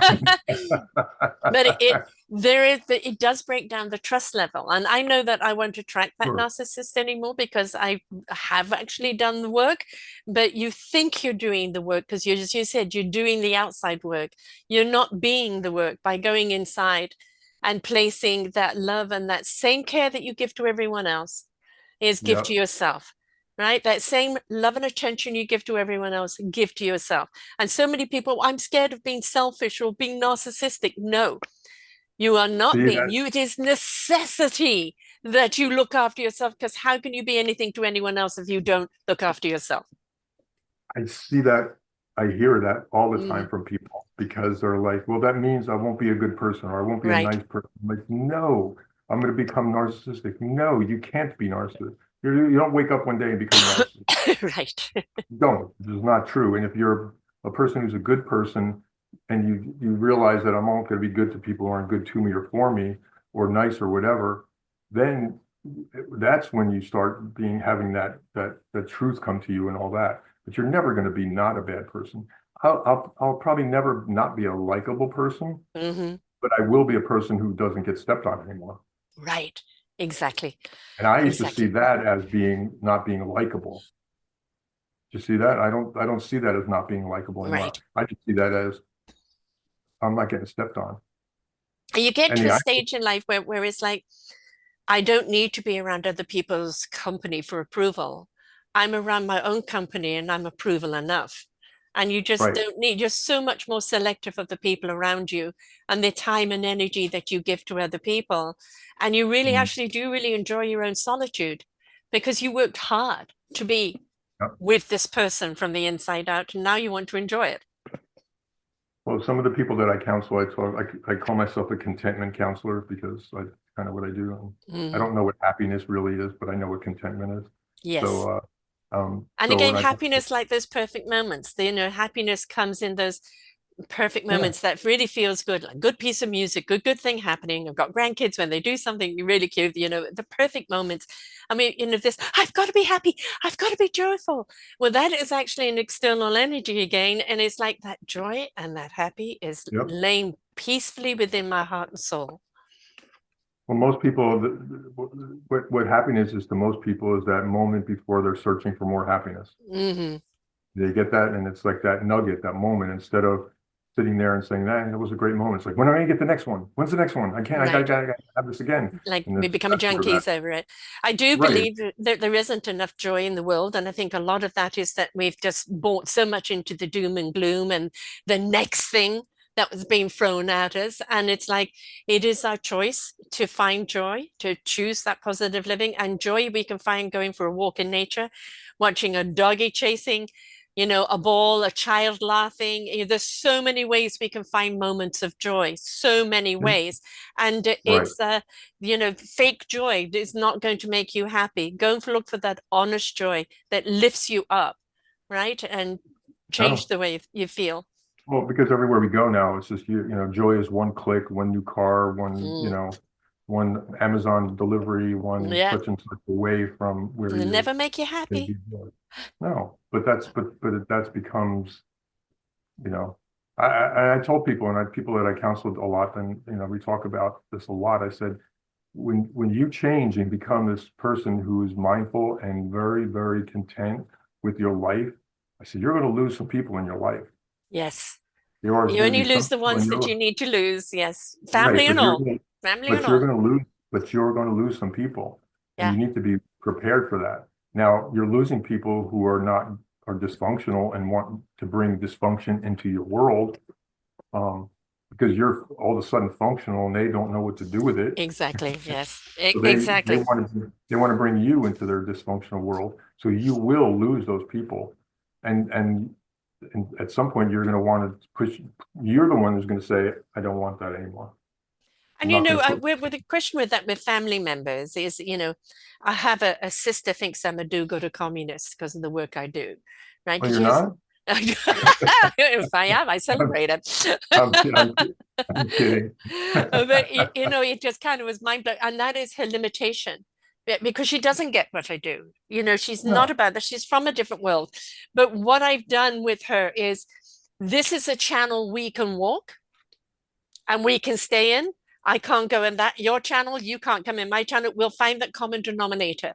So I can keep her in my life on that limited realm there, and we are fine if we, as long as we stay in those parameters.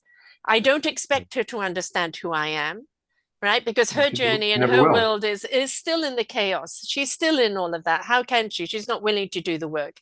So No, I have to meet her where she's at, and just make sure we stay in those parameters. So if you've got family members of people that are meaningful to you and you don't want to cut them out, find a common denominator that you can tread with them. And maybe it's just small steps now and again, but you can right. keep that link open. Don't expect them. Look what I've done. Look who I am now. Why can't you be like that? Don't bother, right? No, If they're inspired by what you've done, maybe it is the invitation for them to willing to take the journey themselves. But if they're not right. willing to take that journey, you're not going to have any influence on them. But if they do, great. If they don't, great. I mean, Yes, honestly, exactly. Do not put any emphasis on it. It is what it is. Carry on with you're your not life. going to change. Yeah, you're No. not going to change them. They're not going to change you. You set up these, I have that with some people in my life. Hmm. We are not going to talk about, I don't talk politics with anyone because Hmm. I don't even watch the news anymore because why? I don't care because it's Right. going to change tomorrow. But I have certain people that I in my life, and like I said, I want to keep them in my life. But I said, if politics comes up, we're done. Exactly. And then if, What is it? and Politics, sex, and religion, right? exactly. Yeah. And sometimes there's a joke about a politician. No, I'll tell you later. Actually, I've got a very good one, but it's off That's a air. good one for that's a good one. That's a good one for a beer and a joke. And But yeah, you know how far you can push things, and it's been willing to register, and it's like no blame, no shame. People are at where they're at. Everybody has a journey. They're either willing right, to take it and investigate and go and self-discover it, or they're not, or the time isn't ready, or they haven't received the right information or right, inspiration. How many people right, I've interviewed through the years have said to me, I was down and out, got up, down and out again, like a boxer constantly thrown back on my backside. And then one day somebody said this to me, and that changed everything. Now, had that person said that to them way back, it wouldn't have meant anything. It was just they were ready to receive that information that then redirected them and propelled them on another path. yep, yeah, that's exactly right. Because you can hear it, you can hear it, you can hear it, but it has to be, When you're um, ready. yeah. I mean, and I talk to people who, and I don't put the time into people for people who don't really want to change. No, no. Why Because bother? there's some Because people, you've got to participate in your own healing, in your own discovery. If you're not willing to participate, why should anyone help you? right? But again, it's like some people like to have that. That's dysfunction and they're pulling other people in. I'm getting pretty good at realizing that that's not. Yes.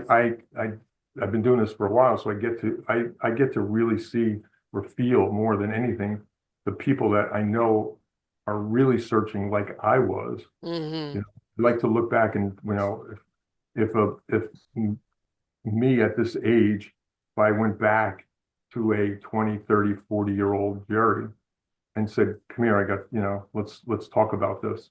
And have the information that I have now and have the experience and all that to talk to somebody like that, that would be great. And that's what I kind of do now when I talk to people. And, I've been talking with a client and she's like 28 years old.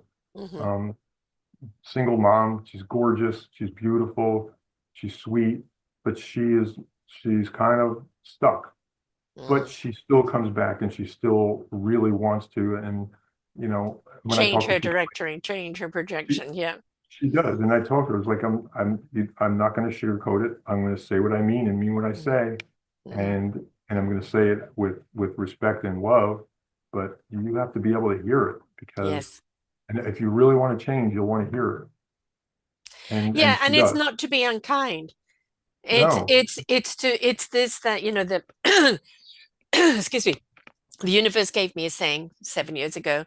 The universe is going to shake us up, to wake us up, for us to change it up, to stand up and change it up and grow up vibrationally to that higher plane. And each, worldly, we're seeing a hell of a lot of shake-up going up and a lot of people stepping up and changing it up yeah, and growing up. But that's also to our individual lives. Something's going to come along that's going to shake you up, right? yep, And it's for you to, to look at it and go, how do I step up? How do I change it up? How do I grow right, up vibrationally? And yep, that is that I see it for what it is. I don't like it. I want to change it. What do I do now? And then that willing to go in and face the ugliness, the pain, yep. in order to redirect into a vocabulary of your life that you want to embrace. I love that. I think it's great. I think a lot of times people, and to do the other side of that coin, people talk about they put all their energy into stuff that they can't change. Exactly. So Yeah. they waste all that Yeah. energy that could be into figuring out this stuff and then letting go because, I'm convinced, and I tell people this all the time, I'm convinced anybody who's been searching for just any number of years, they know everything they need to know Mm-hmm. by now. I tell Mm-hmm. people it's like you know everything you need to know. The only thing you don't know is how to let go of the stuff that doesn't matter. And That's the connect only dots. what's that? And connect Okay. the dots. Connect the Right? dots. But Yes. but you don't need more. You just have Yes. everything, Yes. but you need to let it go. But Mm-hmm. that's why people concentrate, they focus on the wrong, they Mm-hmm. concentrate on things they cannot change. And that's just wasted energy. That's just a waste. And I was guilty of that for forever. For Hey, many, look, many days. I'm 70 years of age. And I'm still in the discovery. I'm still in the reveal. I still have things that come up and they go, oh, I thought I'd got rid of you and realize it's Yeah, there. And then right. other things come up and go, oh gosh, my reaction isn't the same. This is good. And I can deal Yeah, with this. And it's like acknowledgement and awareness of where you're at, dealing with things yeah, in front of you and paying attention. And what is it that you need to do in order to right. be in the driver's seat, right? Yep, absolutely. Just to go to back one thing we talked about earlier is, and I put this in the book, is when I was writing the book, and I was doing a lot of research and a lot of meditating and, connecting dots, if you will. Mhm. Everybody's heard of PTSD, right? Yes, post-traumatic stress disorder. Yeah. Yeah. But there is also something called PTD, on PTG, I apologize, PTG. It's post-traumatic growth, Mm, PTG.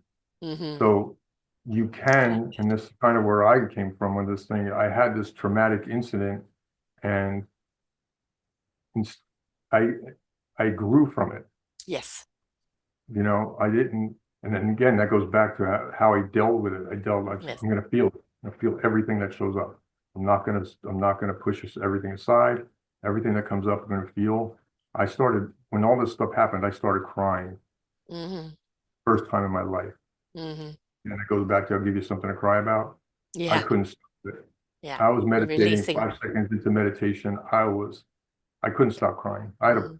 I'd be crying. I'd be at a red light, and then all of a sudden I'd have to pull into a gas station and go all the way to the corner and let it out. And that was for like 4 or 5 weeks Hmm. that I could not stop crying. And I just, again, I got to that feel it. And I just said, just Yeah. let it, whenever it stops, it stops. And then one day I was working on the book at this point, or those 7 words. And I said, I haven't cried in like 3 days. Hmm. It You would literally has. release, you would release, you Yeah. had to have that release, you know? Well, there's the Buddhists say if you have 10,000 tears and you only cry 7,000, you have 3,000 left. I got Mhm. rid of mine Yeah. and but didn't even realize it. And when I realized, wait a second, it's been 3 days, you haven't cried at all. And I Mhm. stopped, I didn't cry after that. But all those years of, Pent up. back to The pushing it no down. permission to cry. You gave yourself permission and it came out Can't, like a waterfall. you Yeah. can't cry, you can't feel, you can't, Mhm. you can't express, you can't, whatever that is. And all that pushing down. And once I hit that rock bottom and all that, everything came out. And it was like, it was gushing. It was, I mean, I couldn't stop it. I didn't know when it was going to come. Right. And you weren't meant to stop it. You were meant to release it. You were meant to No. let it come. That is called part of the process. Yeah. As I said, I've interviewed people who have had the most horrific things happen to them as a human being that should never, ever happen to a human being. But at some point, they went through the process of grieving, the loss of who they were, and they made the choice to go through that process of healing. And they Yep. discovered their courage, their strength, their abilities, that self-love, their meaningful purpose. And they Yep. today can talk about what happened to them without any pain, without any Yeah. attachment. It is what happened to them, but it's who they've become, what they're celebrating today because they made the choice to go Yeah. through the process. But you've got to understand you have to release. It's the same as if you're sick. You've got to understand it takes 3 months, 90 days of your cells to rejuvenate. And whatever you're Right. taking in order to rejuvenate those cells, it's got to go through the process of detoxing and releasing and renewing. This instant gratification does not work, folks, on anything, anywhere, No, right? You've never got to give has. it the Never will. time. We don't. Yeah. Right. Yeah. Well, it's, um, and, towards in the book, I talk about Viktor Frankl. I mean, if you talk about someone who went through horrific stuff that no one should ever Mm-hmm. go through. I've read, Your Man's Search for Meaning, and I sat there and it was like, oh my God. And that going through all the stuff I was going through and that dark black hole and that rock bottom, part of what got me through that was, again, feeling everything, meditation. But Yeah. I also kept saying, if Viktor Frankl can go through what he went through, Mm-hmm. if he could spend 3 years in Auschwitz and Dachau, and Yeah. they killed his mother, his father, his wife, his Mm-hmm. baby, his sister, his brother, come out of that Mm-hmm. with a positive attitude where, and he talks a lot about healing and he talks a lot about pain and he talks a lot about that stuff. And, the book talks a lot about what he went through. And it's like, he can go through that. I can go through what I went through. And it was, Exactly. And it isn't about comparing or competing. It's no, about understanding that that resilience that he found to go through that, surely it must be in me. All right. that's I've got less to exactly get right. through. I can find that Exactly. resilience to get through that. And if he can Right. go through that tremendous, tremendous Yeah. thing that happened to him, I know Yep. I can get through this. Well, I even talk about it in the book. I was like, listen, I'm not comparing Mm, my, rock bottom or my whatever you want to call it with his or yours or anyone's. mhm. It's But your journey. It's how it you was felt. mine. It was where Yeah, it you was were. mine. Yes, Well, mine was real to me, you know.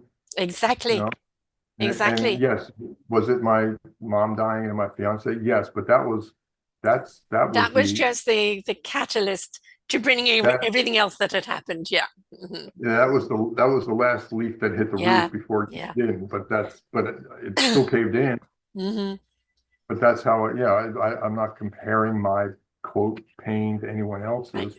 And that's the Um, something we need to understand is that you know how a paper cut can be more painful than an actual cut with stitches in it, right? And it's like, we yeah, all feel I'm an empathic. And so I am highly sensitive and I can feel people's pain quite considerably. And it's something I've had to physically, emotionally shut down because it was getting too much, right? And we don't know right. what people's pain level of emotional, spiritual, or physical is.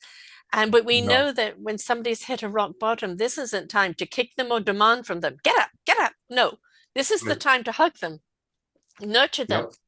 Help Yep. them go through this so they can cry it out, so they can expend that emotion and exhaust it. And then look at here, you have a new canvas now. What do you want to paint on it? You're in charge of the brush. I'm here for you if you need me, or tell me what Exactly. you need. But you Yes, don't know what you need. Okay, I'm still here for you. Kind exactly. of, Yes. it's there's no formula No. or Well, the what you greatest gift should. we can give ourselves is our vulnerability. And the greatest gift we can give someone else in trust is our vulnerability. But we first got to give it to ourselves, right? Right, And, I'm willing to be vulnerable in who I am because it is who I am. And I have taken a long time to become that. And without apology, I am who I am. You can take me or leave me, I will not be offended. right. So, We have a lot of that baggage we carry around, so we don't know yeah, what's what. yeah. And it There's is that. a journey, and it's a constant journey. You have these wonderful, mountain highs that you get where you feel that sense of release on the driver's seat, and then, that one name at the back and what slips in sometimes and wants to drive along with you or take over. And it's again being aware, I'm sorry, you're a backseater. Off you go. Why are you here? Right? Don't ignore it. Why are you here? Because I've got to make sure that you haven't got the chance to be back in that seat again in the future. So So that's kind of that. It's almost, that's kind of that mindfulness thing once you understand it. I talk about in the book about the first time that something happened where I wasn't have to be likable and subordinate. And it was like this, you talk about an athlete who's in the zone, right? mhm. They're in the zone. Everything is in slow motion because they're in the zone. And it just happened, and I was going through all this stuff, and it was actually a date I was on, and it was just, and I saw the whole thing in slow motion. And I talk about it in the book how it's like, oh my God, this she's not really talking to me. She's talking to the guy next to me, but she wants him to say something to me because she doesn't want to say it. Like it was Right. just like, oh Yeah. my God. It was like everything was stopped in slow motion, and I saw it, and I knew it, and I felt it, and I said, no, no, no, you're not playing the game that you used to play. And Mhm. I changed it, and I Mhm. walked away, I walked around a corner, I sat on a park bench, and I high-fived myself like a goofball. But it was like, And I give yourselves those pat on the oh, backs. I was like, Hell, it I took a high long fived while to get myself, there. and I high fived myself, and I called a buddy of mine. And I couldn't believe what just happened. Yeah. He was excited to hear, but That's when you but know you really had growth. You're going to get yes, tested along the line. And it's like, I say that somewhere along the line, something's going to trigger you and old memories will come back and they suddenly overwhelm you. And it's like, no, you're not back there. It's just yeah, showing you how far you have come from where you used to be. This is how you used to feel. You don't feel that way anymore. Right. yeah, So that is a reminder of how far you've come, not an invitation to go back.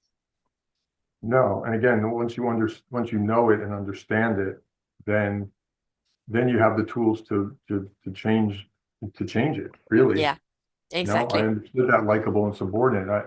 I never get to subordinate anymore because I don't play that likable He's in game. the boot, in the trunk. Yeah, I did. I was like, yeah. Like I said before, it's a gear. It turns to two, turns to three. If I pull out that gear, throw it away, the circle doesn't turn anymore. There's no Right. gear. There's no, the one used to turn to two, three, four, five, six, Yeah. seven, and back to one, two, three, four, five, and we just kept going and going and going. And You're on a different circle of life now, which is a different wheel altogether, and one more that is in harmony with who you are and the essence of who you are, right? And that kind of circle you want to keep turning, but not the one that uh, keeps repeating the old gears. no, I couldn't even have imagined in 1,000 years that I would feel the way I do at my age, considering all the how I felt in the past. You're right. It's There's never too it's late, is it? never. Never. Like I said, the woman was in her late 70s. I wish I learned this 50 years ago. Right, You can't. exactly. The oldest person I did the words with was 94, Hmm. Exactly. and the And youngest. although, may not have too many more years, at least they're exiting and their soul memory isn't going to repeat the same pattern in a new body down the road, right? Because that's, Hopefully not. yeah. Hopefully not. And the youngest person I did the words with was 13. Hmm. and he got it faster than anybody else did. Right, because he's still very much in Well, it. he's We only we like to talk ourselves. Oh no, no, that's not really. Oh no, no, no. And well, I like to say that he's only 9 or 10 years removed from it creating the word, so they're all new. right. He hasn't had Yes, decades of exactly. you know, Garbage having. weighing you down. Yeah, I mean, he's not decades of having to be good, good yeah, and or nice and yeah. whatever, or likable and subordinate. It's only been 9, 10 years for him, so Yes, it's all fresh, and he got yes. it so fast. And then Um, hopefully carries on taking it with him in his life. So he honors who he is and what he's here to do without having to go through all the right, garbage and then face the undoing in order to become. right. So yeah, I haven't talked to him in a while, and I want to because I know, his. be interesting to know where he is at now. Yeah. Yeah, and and his family life is a little chaotic and stuff, so Mm. it's hard to really concentrate on that now because his whole his world is crazy. But I definitely, Well, this is the time for him to reach out to implement those things again to make sure they aren't in the driver's seat during this chaos. Right. right. And I Yeah. can look back and see his words, in Mm. him now. Yeah. Like I can see by his actions how he's going.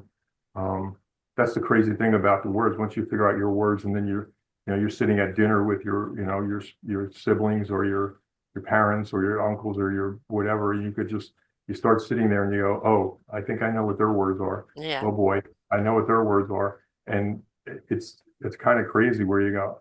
You're on this. If I call it being on the ceiling fan, you're on the ceiling fan looking down, and Looking you're down, yes. like, I'm wow. a true colors coach, the 4 key personality traits, and that's the same thing. I look at it going, I know what trait you are. So, But when once you have that knowledge and you yeah. look at it and you see it, and it's like, oh my God, my childhood makes so much more sense Yeah, now. exactly, exactly. And Like then also so you much more become sense. more forgiving and more releasing and realize that, our parents do the best they can in the environment they're in. And then now we know better, we should parent better or grandparent better.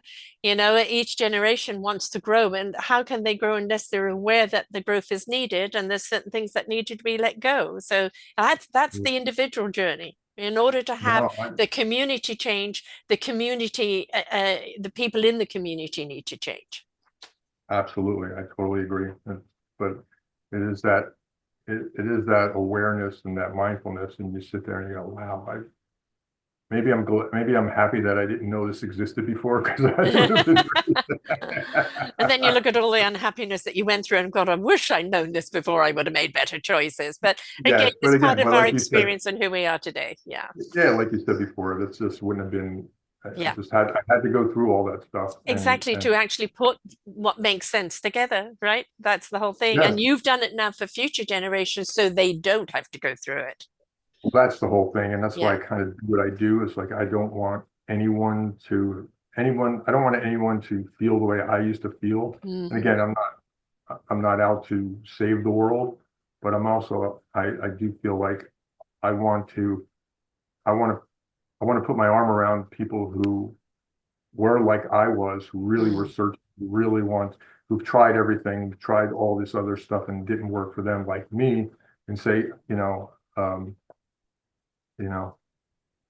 there's a story about the guy he's in a hole. Have you ever heard that where the guy's in the hole? He's in a Yes, I hole think and so. Yeah. yeah, and it's, just not to tell the whole story, but at the end, all these people come by and they give him some platitudes about what he needs to do to get out of the hole.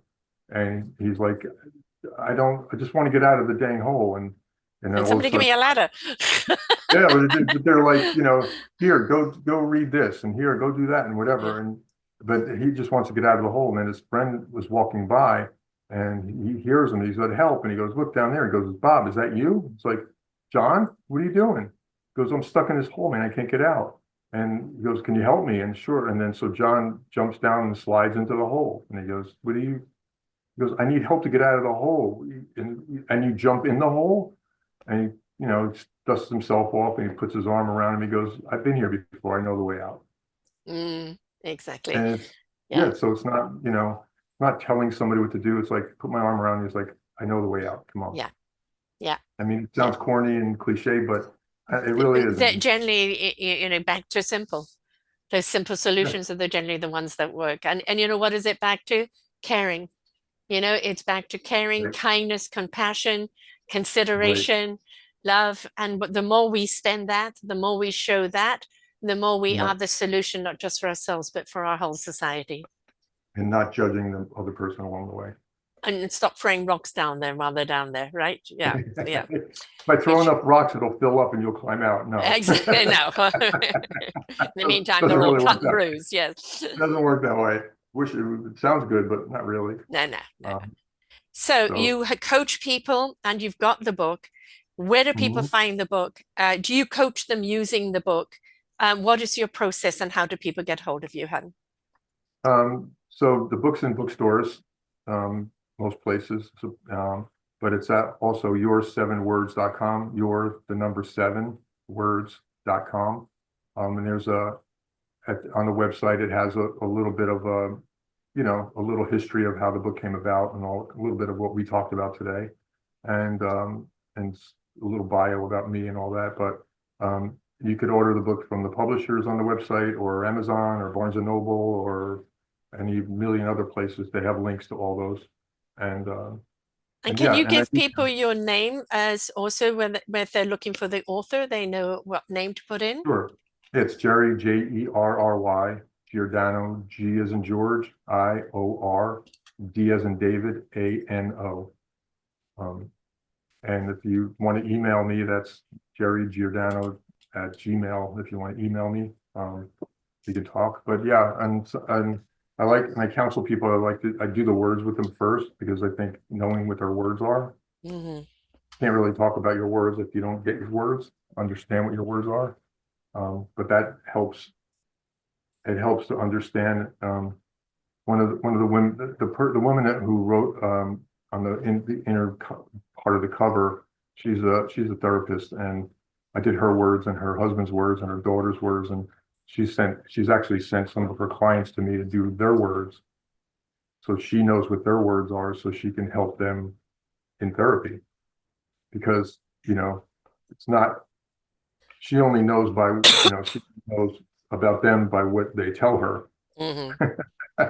She's only limited to what they tell her. But now when she knows their words, she understands what's really driving their actions.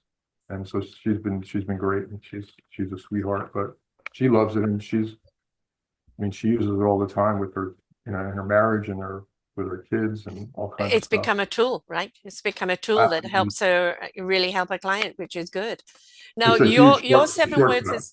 is the number seven or the word seven? The number 7, your Right. 7 words. So No. your Yep. number seven words.com, right? Yep. And of course, you're on Facebook and on Instagram as well. Yep. Your 7 words. Excellent. So Yeah. this is Yeah. wonderful, and Instagram, Facebook, TikTok, mhm, everywhere. But great. And this is the important thing is like there is always a solution, and that solution has always been found by somebody who is looking for it for themselves. Those are the best solutions out there. The best tools out there are those that created the tools to help them on their own journey. Right. So it makes sense if you know what words are your nemesis or which words are pulling you down. It helps you understand, which word is beneficial to you and which words aren't. And, self-identity is something that's really important. There's a reason why I right. became a true colors coach, because understanding our personality trait helps us understand how we receive and perceive information. The more we know about our own character, and what holds us back, the more empowered we are to make better choices. So Okay. go and find out what your seven words are. Pick up the book and then reach out to Jerry and have him help you go through that because Absolutely. that will help you understand who you are, why you are, let go of what not serves you, and give you that beautiful blank slate to move forward where you are making the choices. Hey, Doc, it hurts when I do this. Now I know why. Exactly, exactly. Exactly. And not only that, you know what to do to heal it. Absolutely. Yeah. Well, if you have my information, so you can reach out. I'd love to do your words if you're interested. It's I'm something for you. most Yeah. So certainly, we'll definitely reach out and interested in it. you and I will figure out a time to do that. And Yeah, most certainly. I'll be this has been totally intrigued with it. And I'll also put a testimony on the bottom of your page of, what I've learned from it as well, because please do Perfect. share with other people. When something Yes, inspires you so much, illuminates your life so much, please make sure you share it with other people, because it may sure. be for them, it may not be for them. They may be ready, they may not be ready, but your enthusiasm of how it's helped you inspires other people to at least try or inquire. Absolutely. And that's it. Absolutely. Inquiry is important, right? Yeah. Absolutely. This has been fantastic. I could talk to you all day. This is crazy. Yes, we're at the 2 hour mark. So yes. Oh my God, Lord. Like I said, we could talk all day, but And we'll set that up I to would have a love to nice talk to chat. you in private. So let's figure out your words and we Yeah, will we will hopefully definitely test do you. that. And to everyone Terrific. else out there, what are your words? This is so utterly intriguing. So, your 7 words that have been either your friend or your nemesis, this is the time to find out who they are. So, you know who to put into the driver's seat, who to listen to and Yeah. not listen to, Yep. and understand you are in charge when you know what you're in charge of, right? That's the key. Yeah. It's the why you do it, not what you do. Exactly. And always remember, it's an inside out job, not a outside job. You have to go inside and heal from the inside out. And then you truly actually understand who you are and what you're here to do. So thank you Without a so doubt. much, Jerry. Thank you Thank so much you. for And being here. we will talk soon. We definitely will. And to everyone else out Thank there, you. please, what are your 7 words? And Hey, if you get the book and you found your 7 words, don't forget to in the show pages reach to out let us anytime. know. Yeah, and reach out to Yeah, Jerry, please, absolutely. and understand. Absolutely. So until Great. next You have a time, great rest folks. of your evening. Thank you so much. Have a great rest of your evening. Yeah, you too. Hold on. Okay, folks. Until next time, folks. Bye for now. We hope that you enjoyed the show. There are so many more for you here on selfdiscoverywisdom.com. Just go to the podcast tab at the top there and you will see all the many genres and all 3,000 shows ready for your listening.